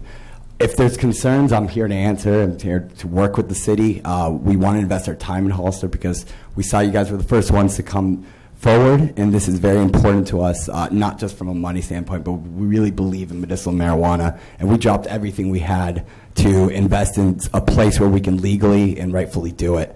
Whether that's manufacturing, cultivation, or dispensary, we want to make sure that we're cooperating with our community and that we're doing things right, which is why we have a very thorough application, and we made sure we answered everything and we cooperated everything within the ordinance.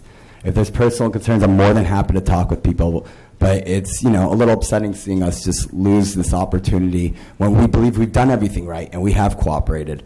So I would like to please put that out there, and please give us a chance. Again, we'll work with Billy, we'll work with whoever we need to make sure things are done right. We're open to any recommendations. I just want to put that out there. Thank you.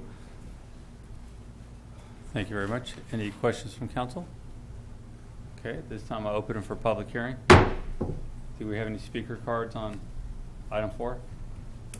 Do we have anybody in the audience that would like to speak on item 4? Amy Ulrich.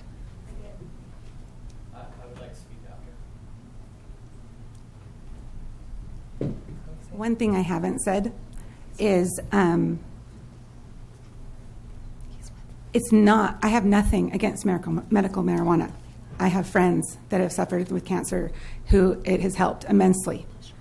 I'm not here to argue about marijuana one way or the other, and I think it's great that they're trying to bring this to people that need it. And I'm just asking, there's lots of locations. There's lots of opportunities. All these people gave their 2 cents about where they're located. I'm sorry. I feel bad for these people that have purchased this building for a grotesque amount of money. I just am asking to not allow it to be there. Thank you. Thank you very much. Please state your name for the record. Sure. My name is Todd Winter. I represent the client, Playa Breeze. I also represent the other 2 applicants in this building. We conducted, as our client indicated, substantial research on your zoning, on your ordinance. We located a building for sale within the proper zoning ordinance. The purchase was based on your current ordinance and the fact that there was no cap on the number of permit applications or approvals for manufacturing and cultivation permits. We were under the understanding that there were only going to be 2 dispensary applications. I am part of the management team of these 3 companies, which are wholly owned by a single owner. So they are a micro business that would self-fulfill for a smaller community like Hollister, not trying to do it on a grand scale. So to answer your question earlier, although it wasn't clear, there is a cultivation permit here, there's a manufacturing permit here, and there was a dispensary permit here, all of which would lend themselves to one another. If you look at this building, it does not at all appear to be inviting to children. Okay, we understand that there are issues with children. I'm the parent of 2 kids, and I'm one of the industry leaders in California as an attorney and advocate for this industry. The building itself, the operation itself, has nothing at all to do with children. 0. There is, in fact, there's a sake manufacturing facility right across the street, and I haven't heard anybody talk about alcohol. Usually I hear that in these meetings as more devastating, much more devastating than cannabis. But besides the point, we have a very unique operator, one of the best operators and human beings that I've met in my 10 years as an attorney in this industry, who was going to bring this, this use in a very professional way to the city of Hollister. I'm severely disappointed in what I'm seeing happening here at the city council. Very disappointed. The purchase of this multi-million-dollar building was based solely on your ordinance and the ability to do business in Hollister. The failure of the city council to approve these uses in Hollister at this location could prove to be severe consequences to the city. We don't want to have to proceed this way, but there were millions of dollars on the line here to try and bring this use to Hollister. So if this proceeds the way that it appears to be proceeding, there will be consequences, which unfortunately will cost Hollister much more than the benefit, the extreme benefit that our client was going to bring to the city. Thank you. Thank you very much. Do we have any other speakers? Brent Hooks and Elia Salinas. Hi, Julia Vansel. I'm sorry, what was your Julia name? Vansel. First, I want to thank you all for being here tonight. I know this is a rough situation. I certainly understand both sides. I can understand these people that have bought buildings. My question would be, why do you buy a building if you don't have a permit for it? And if you want to be angry with somebody, you should probably be angry with the councilman that should have recused himself earlier and didn't, because that's what's caused us to be in this situation where it's a stalemate. So I'm also going to say that, while I am not against cannabis on any level, I agree with the mayor that you need to come back and look at the ordinance again for the setback. And like I said, I feel bad for the people that bought the businesses, but you shouldn't do it without having a permit. Thank you. Thank you very much. Are there other speakers?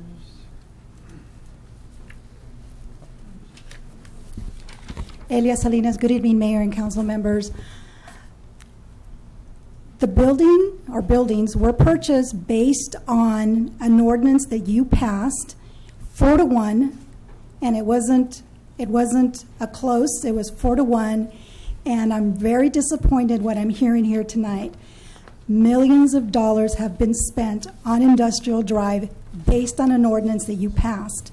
And like Mr. Winter said, the consequences could be devastating to the city of Hollister based on that.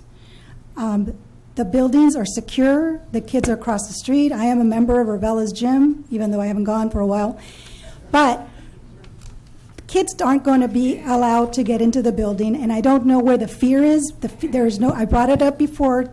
The Saki building isn't the same. It's next door to Ravella's gym. It's within 200 feet from the gym, and nobody seems to complain about it because the kids are not allowed in that building, as well as the kids are not going to be allowed into any of the facilities that are located across the street.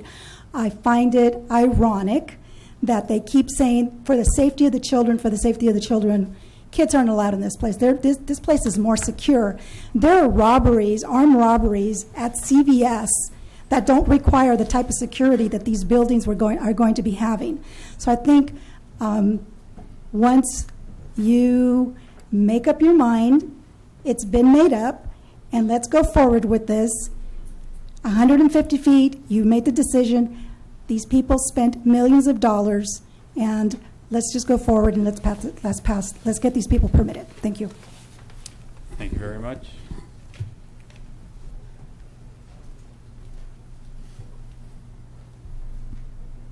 Mayor, council members, my name is Brent Hawks. I'm a citizen of Hollister. I think it's abundantly clear now that getting it right before is really important. It can be changed after, but it's going to cause a lot of grief and heartache. City council has just been threatened twice. I'm not sure how that sits with you, but I don't like the idea very much. In particular, the setback is the thing in question. And it came up under questionable circumstances, particularly with the recusal of Councilman Clower. And it's time to sit down and make a decision. I'd encourage you to go back to the 600 feet, if not 1,000 feet, that the federal government uses as its standard. And that's all I have to say. Thank you. Thank you very much. Tony LeBeau. Good evening, Council and Mayor. Thank you for the opportunity to speak today. We're not talking about dispensaries here. This is for the cultivation. And if you limit it to properties that are more than 600 feet, you've essentially created a monopoly to a very, very few amount of landowners that can either sell or lease to for cultivation.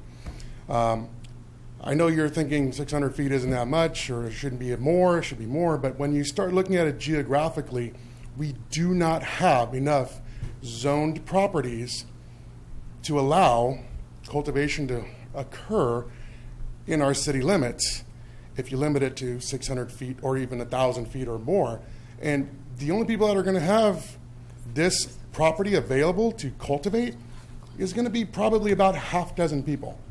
So if you want to limit it or create a monopoly in the real estate industry to only 6, 7, maybe 8 people to be able to make that kind of money, well, and that goes back to say the good old boy system is coming back into the city of Hollister.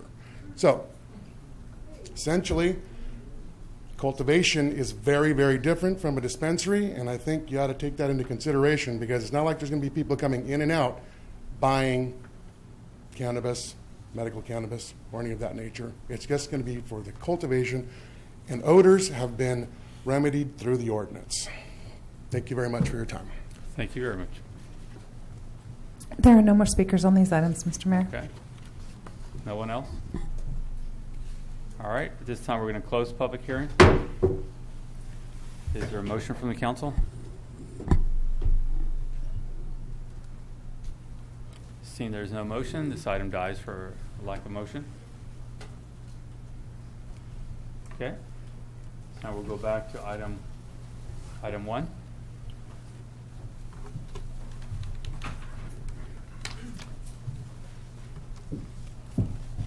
Hollister Ballistics. Good evening, Mayor and Council. Pleasure to speak with you again. Really just here to answer any questions that you might have regarding the cultivation and manufacturing application. Anyone have any questions on the cultivation? Yep. How many square feet are you cultivating in that building? It's going to be roughly about 60,000 square feet of cultivation. The balance of the building will be manufacturing. Again, just to reiterate, we're well over 1,000 linear feet from the nearest sensitive use. Okay. The question I have for you, I have a concern that the current listed square foot fee is, in my opinion, is too low. It's listed here at $7. I'd like to see that be moved up to $10. Would you object to that, or would you be willing to work with the city on that? I'm willing to work with the city during the adoption of the development agreement process to come up with a square footage fee. Okay. Any other questions from council? All right. At this time, we're going to open it to public comment. We have speakers.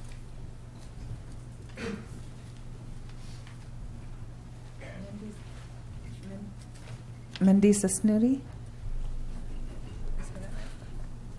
Good evening. Sorry, what was your name? Mandisa Snowdy, a county resident, graduate of San Benito High School. And my main concern is just about the due process of this council. This is my first time coming to this meetings, but I've been very involved in the county process and in bringing the topic of medicinal cannabis to the city of San Juan Bautista. And we've spent time, it seems like the city of Hollister has spent a lot of time, a lot of resources, a lot of staff's energy in trying to appease everyone's opinion. And it's a very big concern of mine at this point to stall, to move backwards, to backpedal, because, in the state, this is moving forward really quickly. And it's actually more of a protectant for your residents, for the children, for the people of Hollister, that you be able to make a decision and allow operators to bring jobs, to bring tax revenues to the city, and not really open yourselves up to a lawsuit, My personal opinion is that we kind of establish as a community trust between business operators, between the city, between the residents here, that we don't need to continue to treat each other as criminals, because everyone here tonight who's on the agenda is making their best due effort and investing their resources and their time into wanting to comply with the rules that you set. And so I'm just looking as, you are representing the city, and you're also people, we look up to you for direction and to make sound decisions. And I would just, want to really support your powerful choice to really protect the 57% of the county that voted in favor of medicinal marijuana, because the amount of patients that are here and the amount of sick people who need their access to medicine, and think about the jobs that these, at this specific location will, create. I just want to encourage you all to kind of work together. Even if you have differences, agree to disagree in a way that's respectful of yourselves and each other and our city, because you are representing people who want to move forward. Even people who are not in favor of medical marijuana are still voicing their support of moving forward in a responsible way. So I would just encourage the council not to backtrack and to make a decision. Thank you. Thank you very much.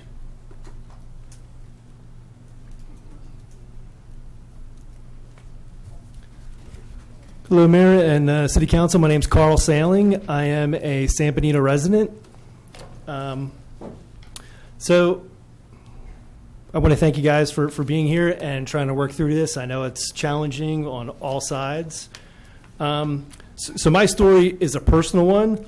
My youngest son, when he was 13 years old, he was diagnosed with Crohn's disease. Anybody knows what that is? It's not very good, especially at 13. So just to make a long story short, they had him on all kinds of nasty chemotherapy kind of drugs. And through cannabis, I've been able to get him off those drugs completely. And he only medicates with cannabis, diet, and exercise. He's 18 years old now. He's living somewhat of a normal life, which is amazing. So that leads me to why I'm here. So I really went on a quest to find something, that was going to heal him, found cannabis, and now I'm on a quest to bring this healing plan to as many people as I can. I'm part of Hollister Holistics, and I personally have a 30-year track record of building large, successful businesses, and I'm bringing that here to Hollister. We'll have many, many jobs for Hollister, and I just think it's important that we can move forward, especially with the businesses that are well within the ordinance that has been created with all the different setbacks. So I urge you to approve all the companies that have met the requirements so that we can get busy building out the infrastructure and getting to work and start bringing some revenue to Hollister. Thank you. Thank you very much.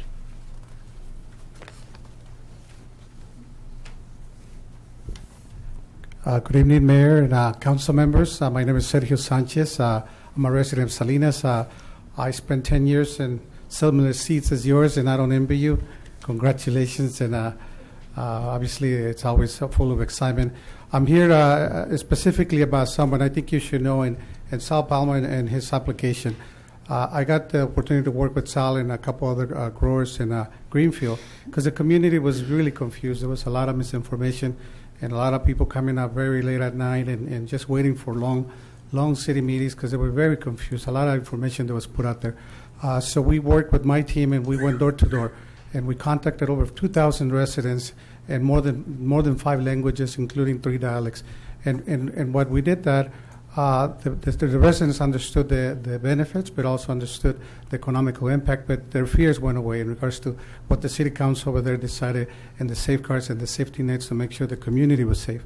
And what I admire from them is that they did that. They make that investment to talk to the community, educate. It also got us to hold meetings in the community with the community by themselves without anybody else and talking to them directly and asking those questions. So very responsible with that. I've been doing this for 20 years. I've never seen that before. And so I just wanted to share that with you. Thank you very much.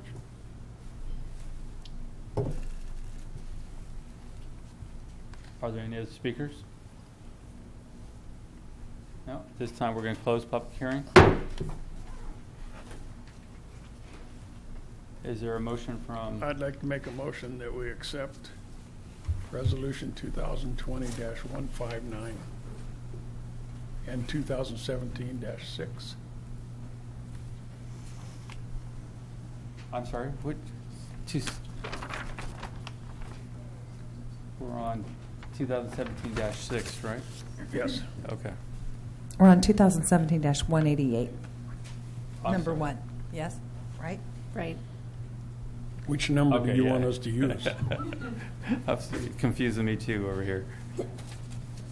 All right. Christine, just so, can we make sure, because I have different resolution numbers as well. And I have the first version on my computer. So if we have different resolutions, can we make sure that we announce them on your end so that they can make the proper motion? So Okay. that would be the 2017-188, correct? As That's- listed on the agenda. Yeah, I have 159 on my computer. That's It why should I got be that. 188. That's what I have, is 159. That's why I'm confused Yeah, over here. we have an earlier version. Just, sorry. Okay, so we're going with that is listed on tonight's agenda.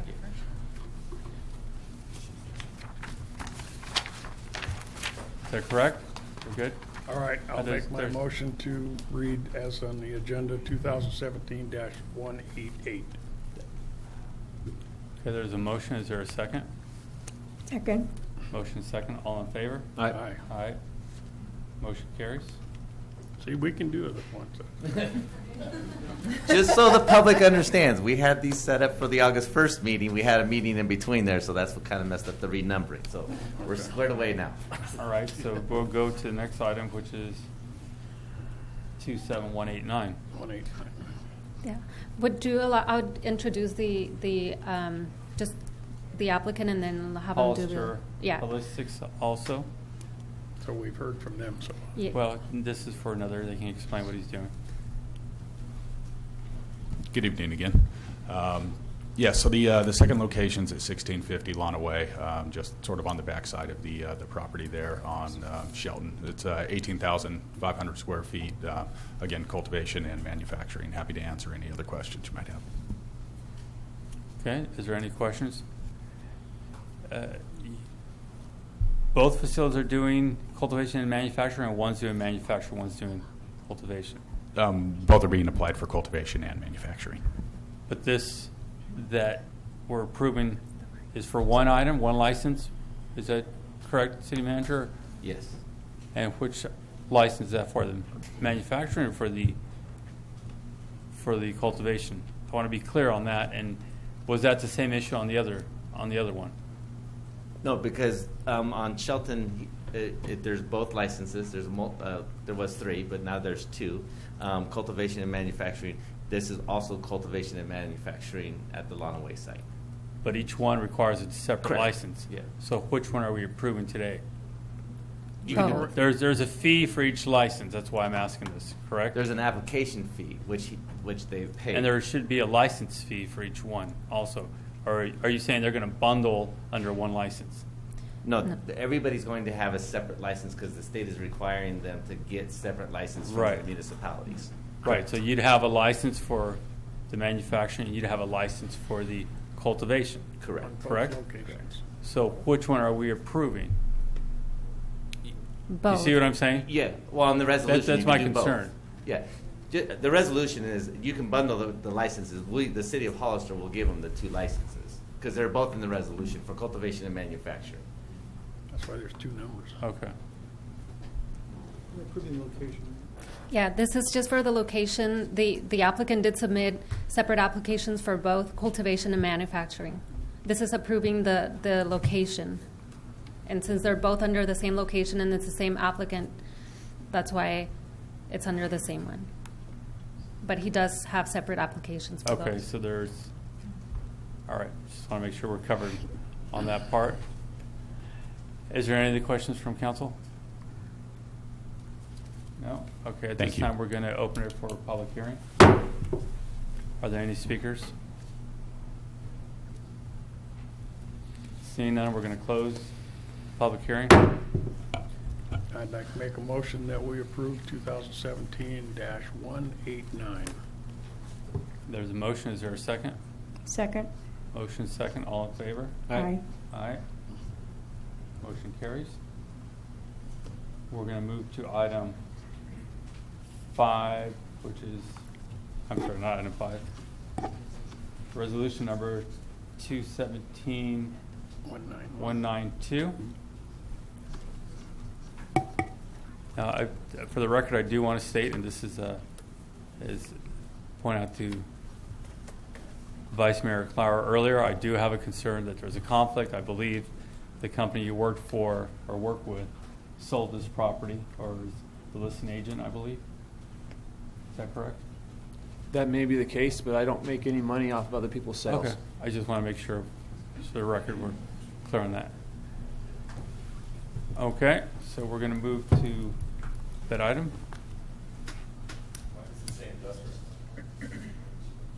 Oh, sorry. Oh, sorry.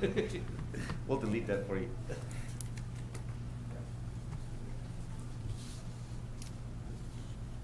The applicant is requesting a manufacturing and cultivation use permit on 1091 San Felipe Road, not 1785, or industrial. Okay. The applicant going to speak?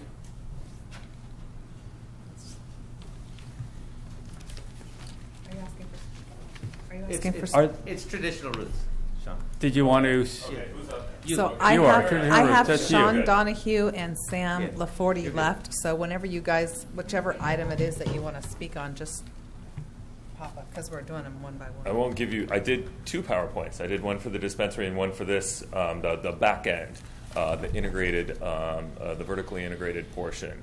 We are talking about a very modest, non-solvent manufacturing facility in the rear, and we are talking about LED lit cultivation bays being sequentially built out as organic revenues come back. I did want to speak a little bit about some of the items that were mentioned earlier tonight about the distribution function. I am fully aware of the trailer bill language and the MRSA and the MCRSA and Prop 64.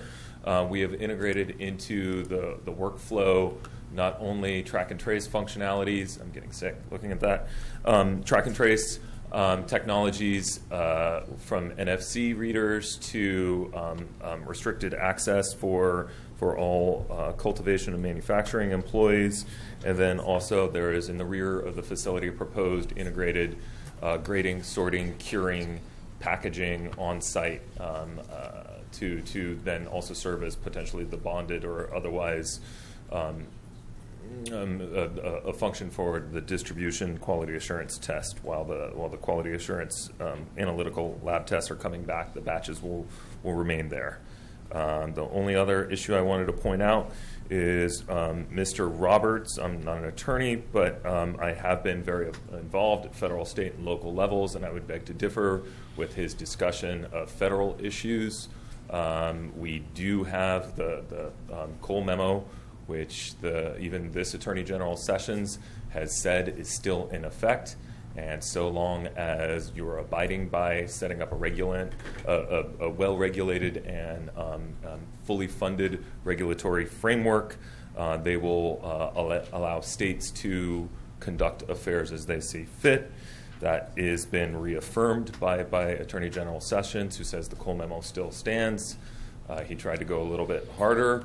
However, both the U.S. Senate and the U.S. House of Representatives in appropriations language have extended the protections that were first put in place by Congressman Farr in 2014, and there is currently a prohibition against any United States DOJ prosecution of state-compliant operators.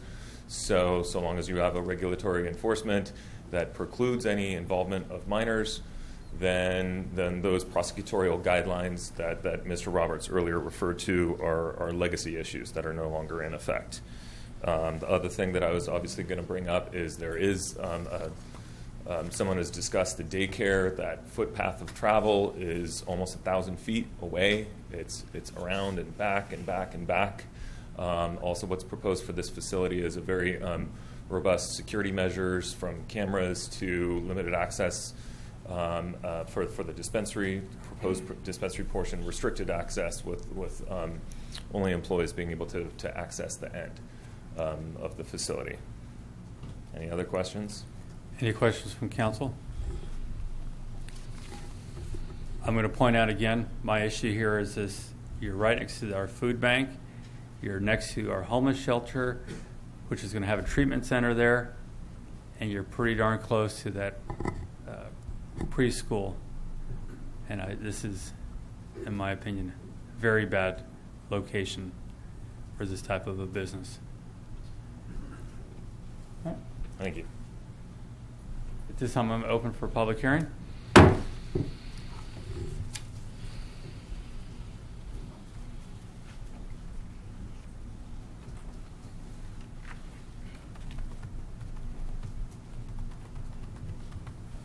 Hello, my name is Mandisa Snowdy, and I just wanted to bring up the fact that marijuana, cannabis, is not a drug, and it's not a jeopardy to people in recovery. Okay, I'm 3 years sober myself. Part of my recovery process was being able, under the care and supervision of a doctor, to taper down off of synthetics, completely cut alcohol out of my life, and be able to find a baseline in chemistry utilizing plant medicine. And so I would think that having a rehabilitation center close, or having the ability for people whose lives are on the line to have access to medicine nearby, and to actually have an opportunity to be educated about what their options are, instead of just giving them the option of getting on medication that's a chemical lobotomy that completely takes away really your ability to feel and experience your life. And I know this from my own personal experience. I did not just go transition from being an alcoholic one day and to being a cannabis patient the next. It was a process. And so for the addicted in this city, and for the people who are really suffering with diseases, having cannabis access is a benefit to them. It's not a jeopardy to someone's sobriety to have access to medicinal plants. It's what indigenous people have used to maintain a balance inside the human chemistry. And so I could rant on this forever. What I would like to say specifically about this building is, since there's not going to be a dispensary, there won't be any public access. Considering the security plan and trusting operators who are, again, putting themselves out there to be in compliance with the rules that you've put in place needs to be considered. And in my opinion, the more that we can come together as a community, the more that we all benefit. The more that we start picking apart and demonizing, then it's not really regulated, right? Then we're just having a tolerated drug. And so I would really just encourage this council to kind of reconsider your the type of stigmas that are talked about when you're speaking of medicine that saves people's lives. If we want to talk about access to and addicts in this, I graduated San Benito High School in 2005, and our ASB president died of a drunk driving accident. We saw more kids in our high school have their life robbed from them because of the access of alcohol in the city, right? If there's even a small chance that the children going forward can have a better choice, then I would want to ask that you make a responsible decision that cannabis does not take people's lives, it gives their lives back. So just please reconsider your stigma when you're throwing around, if there's addicts or if there's people in recovery, how will they react to having a facility that grows a plant nearby? Thank you. Thank you very much.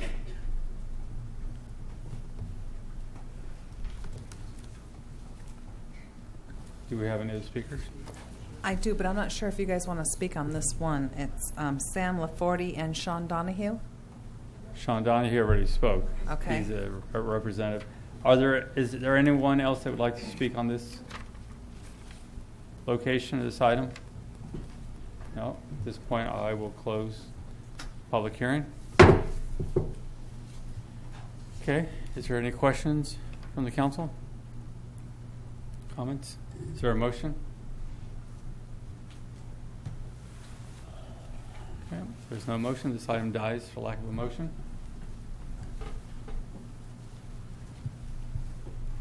Thank you. Move to the item 217-193. Is that correct? That's correct. That is correct. The applicant is requesting an approval from the City of Hollister, California Finance Manufacturing is requesting an approval from the City of Hollister City Council for a conditional use permit to manufacture cannabis at 1785 San Felipe Road, Unit A, and it's on M1 Light Industrial, and it is further identified as San Benito County Assessor's Parcel number 056-270-014-000. Welcome back. Yes, thank you for the opportunity. It's actually, I'm not sure if it's a typo, it's Unit F. Oh, that's what the application had. But I resubmitted it with your permission a few weeks ago to Unit F, and you accepted it. I will correct that to Unit F. Okay. Do you want to explain what you're...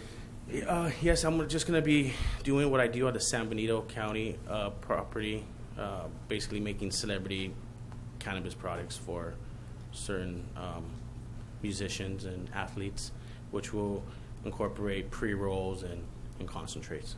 So it's a manufacturing, not cultivation? No, I have that growing in the county, so I didn't apply for one. It would have been doing too much. Okay. All right. Any questions from council? No. This time I open for public comment. Do we have any speaker cards on this item? Any speakers? I only have one left, and it's Sam Forte. No. Okay. You're not speaking at all? This time I'll close it to public comment. Is there a motion? Motion to approve. There's a motion. Is there a second? Second. Motion and a second. All in favor? Aye. Aye. Motion carries.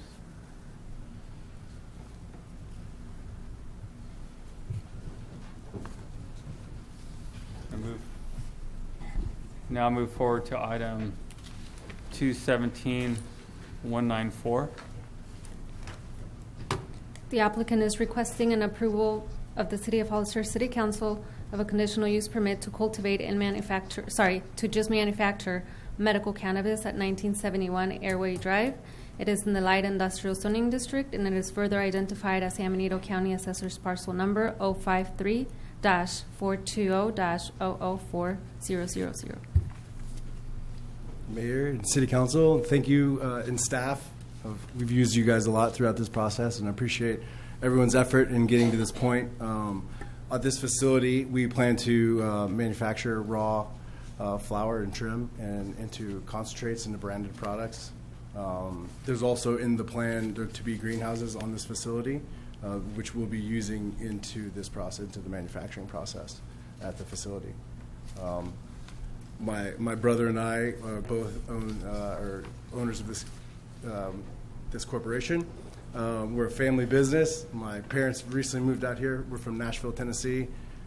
We've been out here in California for 6 years. My brother and I both worked in the finance industry for the majority of our time out here. Just recently, we've come out into the cannabis industry. I used to work for West Marine for a number of years, 5-6 years. I still work for them as a consultant, and really appreciate the opportunity to be before you guys this evening. Any questions from council? Just clarity for me. Did you say is this manufacturing?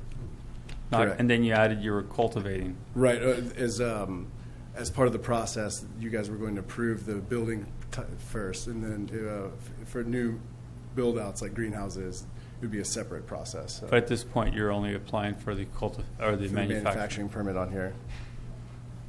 Okay. Any other questions? This time I'll open for public comment. Do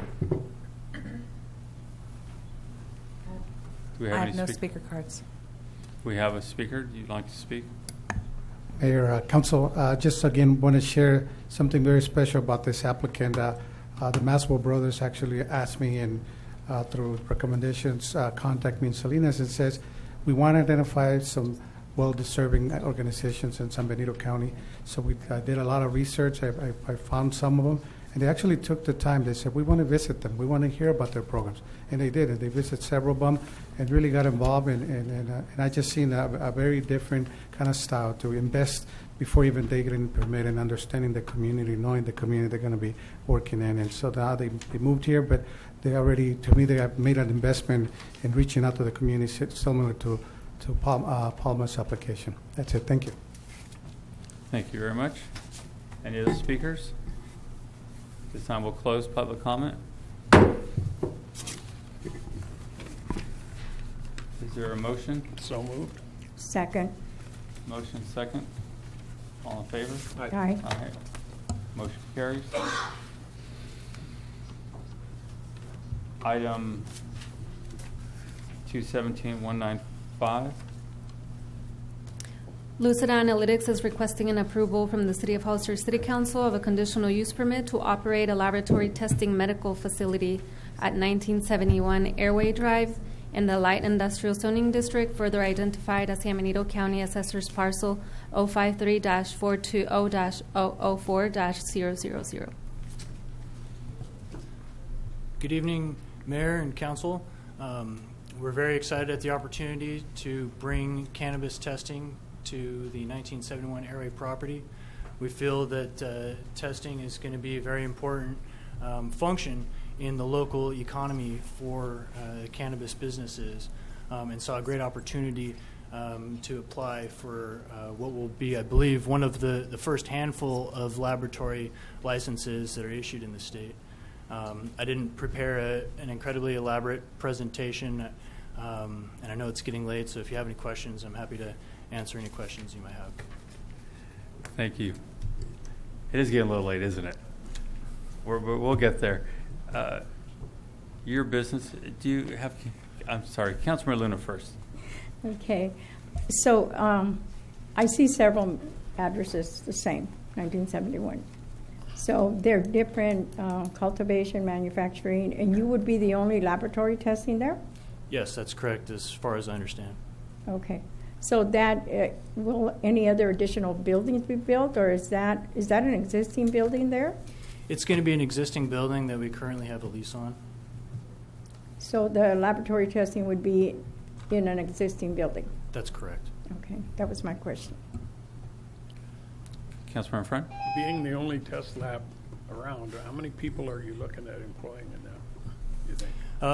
I believe in our employment plan we called out around 10 initially.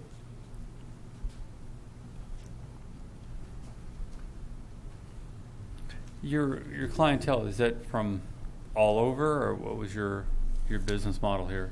Yeah, so come the new regulations, there's going to be laboratory requirements for all products that are cultivated and manufactured before it enters the distribution chain. So we see opportunity to service not only the cultivators in Hollister, but the surrounding area, and as well as all of the manufacturers, of cannabis-related products before they enter the supply chain.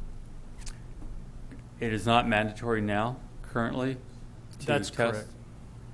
Do a majority of them, or the dispensaries usually buy it once it's tested, or how does that work? Yeah, there's a number of municipalities that have taken a more active approach to laboratory testing and the analytical information to provide to the constituents of the region. So we've been on the forefront with regards to our involvement in the cannabis industry for the last number of years to volunteer to test our products for safety and consistency prior to any mandatory testing, that is going to be coming down the pipeline. The only other question I have for you is, in your statement here, you were looking to, I believe, pay 7% of your, as a fee, 7% of the net profit. Was that correct? Yes, that's incorrect. And would you be willing to work on that development agreement so it's just 5% of the gross sales? Yeah, I'd be willing to discuss it with you, in consideration of the current laboratory services that are available in the state, and the fact that there isn't any other laboratory that's paying a current development fee. We wanted to be conscious and not to commit to something that was going to end up putting us at a disadvantage competitively against the other laboratories that are going to be providing service in the state. Right, and that's why I want to have that conversation, development agreement. Yeah. I know testing is a very important part. I want to make sure it's very fair so that these products are being tested. So thank you very much. Thank you. All right. This time we'll open up for public hearing. Are there any speakers? No speakers. This time we'll close public hearing. Is there a motion? So moved. Is the motion? Is there a second? Second. Motion is second. All in favor? Aye. Aye. Aye. Motion carries. Thank you very much.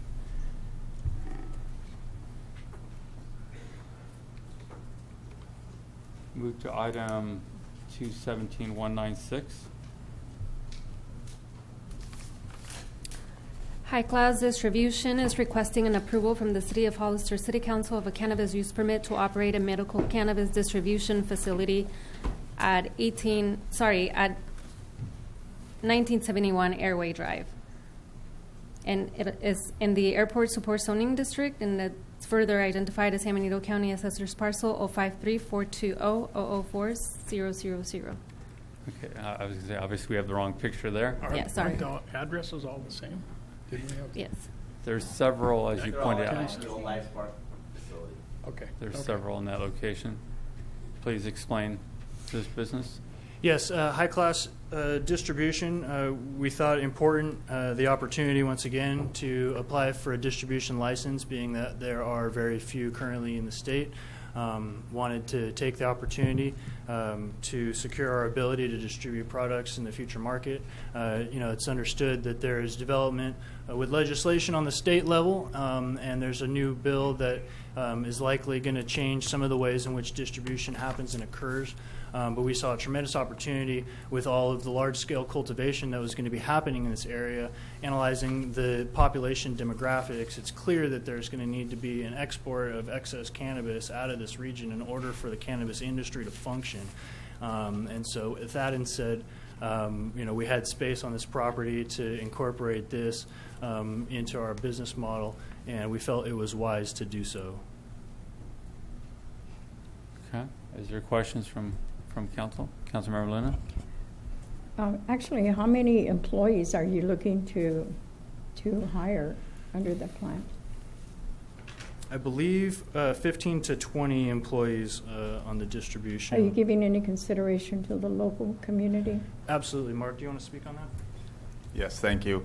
One of the things we took into great consideration when we drafted this was the local hiring arrangements, and we reached out to several of the local hiring community and staffing agencies that actually exist within Hollister, and wanted to make sure, one, federally they could support us with job support, and they confirmed they're able to. So, under guidelines and making sure applicable to laws, we would do direct hiring. Myself, I'm a veteran of the United States Coast Guard, and one of the things we'd really like to incorporate is hiring of veterans. That would allow directly for the VA bill to be initiated by these folks and become homeowners or attempt to purchase a home here. So to answer your question, we have a great outline within our community benefits plan and HR plan, which would give all the specifications as well as the hiring of preferred veterans. Okay. Any other questions? So if I can, the question I have for you is, you're providing the testing services, so a cultivator will bring the cannabis to your facilities to test, and at that point you distribute? How does this work? Yeah, so those are separate organizations with separate functions, and there may be some overlap as time goes on. And many of the companies that are going to be seeking testing services are going to have their own distribution. And likewise, there may be manufacturers who have other sources of testing and don't need testing services but are in need of distribution services. So they're independent of each other in the way it doesn't have to go through your company for testing, and then through distribution they can go straight to distribution through your company. That's correct. Okay. Yeah, Mr. Mayor, just to add on that, we will be coming up for 2 more, and what you'll see is we're looking to implement 4 vertically integrated companies that would act independently of themselves, have their own CEOs, own hiring structures, and to John's point, own entities. Okay. This time we'll open up to public comment. No speakers. This time we'll close public comment. Is there a motion? Motion to approve. Motion to approve. Is there a second? Second. Motion is second. All in favor? Aye. Aye. Motion carries. Move to item 217-197. Pacific Organics and Wellness, Inc. is requesting an approval from the City of Hollister City Council of a cannabis use permit to operate a medical cannabis distribution facility at 1802 Shelton Drive in the M1 zoning district. Good evening, Mayor, Council. Do you guys have any questions? Is your distribution, as you just heard, is that the same function? What's your model? We currently operate a few different models. We have a 3PL type model, which is pretty uniform across many other industries.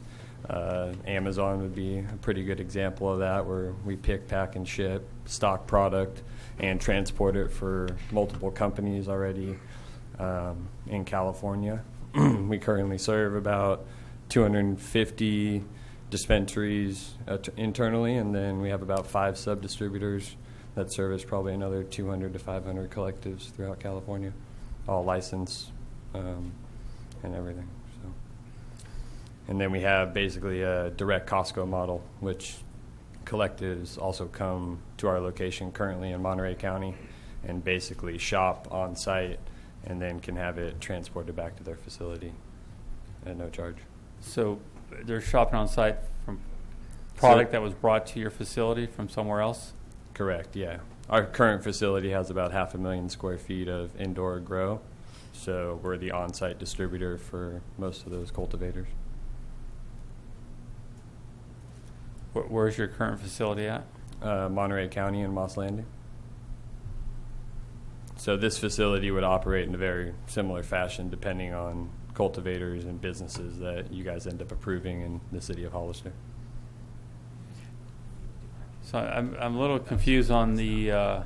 oh, sorry. There's no cultivation that we're a part of at this facility. Right. So, but I'm confused about people going to go shop for what they want and then get sent over. So that tells me it's more of a dispensary. Is that...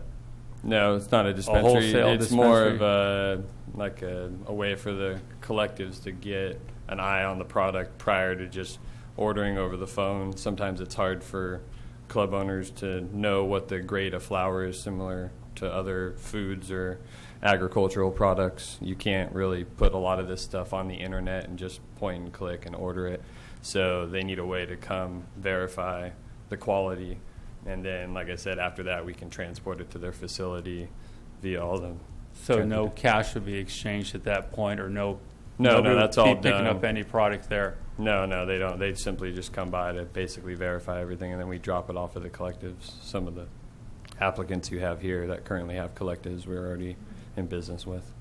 So, okay. Any other questions? Councilmember Luna? Do you foresee any issues because you'll be sharing, right, the facility with other people or other companies that will be doing the same? No, they won't. No one else is distributing out of this facility. I think the gentleman you just saw. This is not distribution? This is only distribution? Yeah, we only do distribution. Yeah, we don't have any cultivation. There's a couple other tenants on site of this property that do cultivation and manufacturing, but we're just going to be doing distribution. Okay. Okay, any other questions? So we'll open up the public hearing. Do you have any speaker cards? This time we'll close public hearing. Is there a motion? So moved. Is there a second? Second. Motion second. All in favor? Aye. I'll vote no on this item. Motion carries. Thank you very much. Item 9, or 2017-198. Agri-Pharma Nursery is requesting an approval from the City of Hollister City Council of a cannabis use permit to cultivate medical cannabis at 1851 Airway Drive. It is in the Airport Support Zoning District, and it is further identified as San Benito County Assessor's Parcel 053-420-012-000. And for the purposes of the presentation, I put them both in the same slide because they are at the same location, but they're applying individually. Thank you. So good evening, Mayor and Council members. My name is Dylan Thomas, quick background. After college, I spent 5 years as Marine Special Operations. Subsequently, building some tech startup companies out of Orange County. I've just recently moved my family here. I have 2 girls. One's 4 years old and actually does gymnastics at the USA gym, and newborn at home. That's why I'm a little lethargic right now. But we're going to be launching extraction and nursery operations. It's not typical propagation of plants, so we're doing live tissue culture. So we can take these genetics, clean them, and in turn distribute them to cultivators.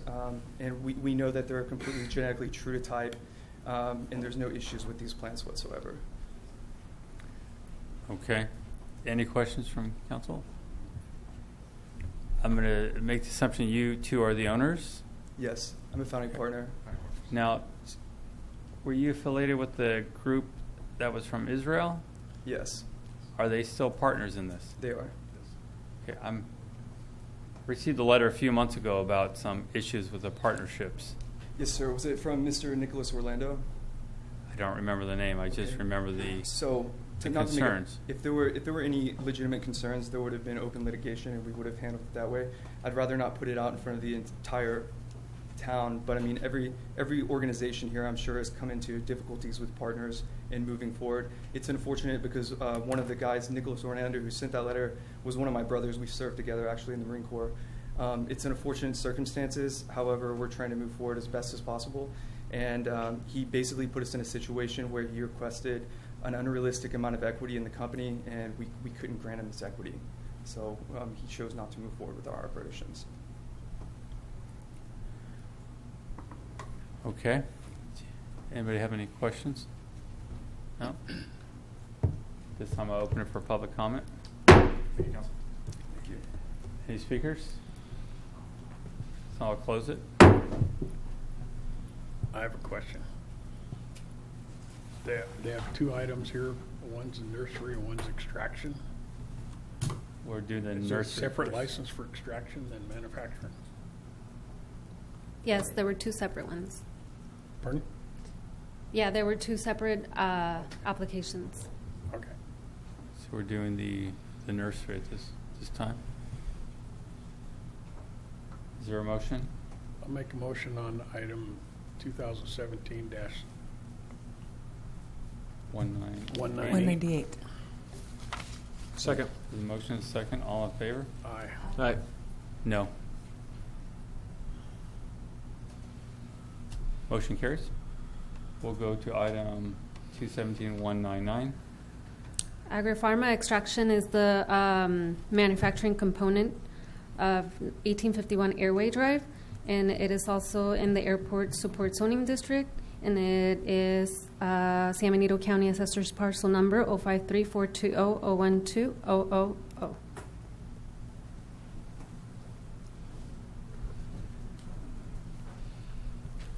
Council, this is the extraction portion of the business that we just discussed. Okay.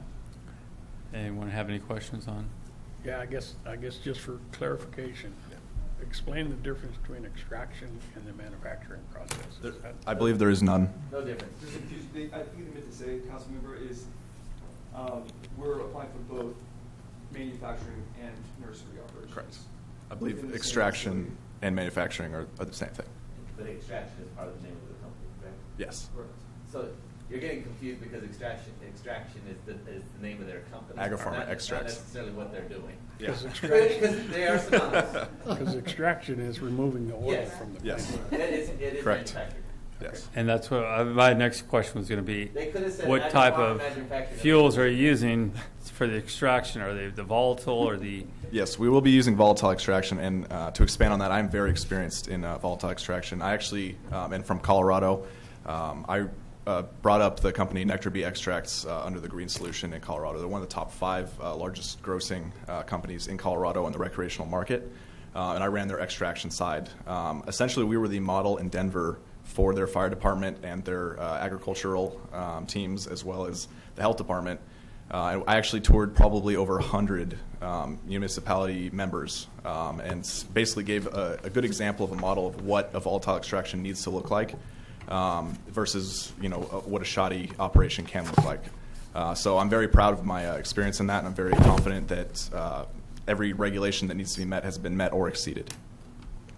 Okay, is our fire department here? They're not here, but they've gone through this. This is the one. We've been very much in contact. Early on, talked about some of these extraction methods. Some were considered very dangerous. I want to make sure we're covering this very well. Yes. Yes. Yeah, absolutely. Okay. Thank you. Thank you. All right. Thank you, Council. Now we're going to open to public comment. Okay. There's no speakers. We'll close public comment. Is there a motion? So move. The motion, is there a second? Second. Motion second, all in favor? Aye. No. Motion carries. We'll go to item 13, 217-200. JAM USA is requesting an approval from the City of Hollister City Council of a cannabis use permit to operate a medical cannabis manufacturing facility at 1971 Airway Drive. It is in the Airport Support Zoning District, and it is San Benito County Assessor's parcel number 053-420-004-000. Good evening again. Clearly, you guys are going to be the busiest people in San Benito County. It appears that way. Please explain. So JAM USA is going to be utilizing the existing food processing equipment that exists at California Special Foods, which is the property that we're habitating, for the purpose of manufacturing edible food products. It seemed like a perfect opportunity to help the struggling business and combine the benefits of cannabis as medicine to enable us to bring good products to the market in a very cost-affordable fashion. Okay. Any questions? All right. Just a Councilmember clarification on what you just said. Mm-hmm. Helping a company that is struggling? Is that what you said? Yeah, I was just stating in that the company that was operating on the property prior to the cannabis opportunity happening in Hollister is very much looking forward to the cannabis component assisting in the bottom line. So is there a company Yeah. existing Yeah, there right now? they correct me if I'm wrong. They do like nuts and they process nuts and things out of that facility. Okay, so this would be in the same building? Yeah, it's kind of in conjunction with, right? Yeah, there's a phasing out of the food processing business. So without going into grave detail, there's a lot of equipment there that is valuable and could serve much use in the production of edibles. And so the ability to utilize a very strong foundation with regards to equipment and tooling to enable a speed to market with our business seemed like a great benefit. And in addition, we brought on a partner with the current property manager that was assisting in the California Special Foods business to bring this together. Okay. All right. Thank you. Any other questions? This time we'll open for public comment. No speakers. We will close public comment. Thank you. Is there a motion? Motion to approve. Second. There's a motion and a second. All in favor? Aye. Aye. Motion carries. Move forward to item 217-201. YHL is requesting approval from the City of Hollister to operate a medical cannabis manufacturing facility at 1971 Airway Drive. It is in the Airport Support Zoning District, and it is further identified as San Benito County Assessor's parcel number 053-420-004-000. Okay, explain this one. Yeah, so we thought that this was the perfect opportunity to combine volatile manufacturing. As the former Life Spark facility, the building that we're occupying was built Class 1 Div 1, which means that its construction is incredibly robust and built to handle and house dangerous things like explosives. And so in that, it is way over-engineered for our use, and we feel that not only as this property is thousands of feet from any sensitive uses, the specific building that we're going to be occupying couldn't have been designed better for this use. This is where we'll be manufacturing and refining cannabis oils to be infused in the chocolate products. Okay. Any questions? So this is extraction, not manufacturing. Just Touche. Okay. All right. Councilmember Clara? So will this be completely separate from the previous license application? That's correct. Okay. Thank you. Okay. Councilmember Linda? Yeah, just a comment. I went out there to look at the building and drove around. It's in the middle of nowhere, It is. but it's close to the jail, right? It's close. Yeah, relatively. I couldn't tell you the exact Or juvenile distance, hall. but yeah, juvenile hall, I believe. Yeah. I just noticed that, about juvenile hall being out there that close. Okay. Just, if I may add too, in addition to preparation for this, with this building, we specifically reached out to the Hollister City Fire Department to have them walk through, and Chief Alvarez was kind enough to come through the property with us, walk through, really just a comprehensive approach to any precautions they see, any issues that may arise from this. And he was very impressed with the structure of the building and what we'd be utilizing it for. So even though the fire department hasn't signed off on it, Chief Alvarez has seen it and understands that this would probably be the best location for manufacturing in the city of Hollister. Thank you. Thank you very much. All right, this time we're going to open a public hearing. Do we have any speakers? No, Mr. Mayor. Seeing none, we'll close the public hearing. Is there a motion? So moved. A motion, is there a second? Second. Motion and second, all in favor? Aye. Aye. Motion carries. Thank you very much. All right. Make a motion for adjournment. Motion for adjournment, is there a second? Second. Motion and second, all in favor? Aye. Aye. Thank you very much, everyone.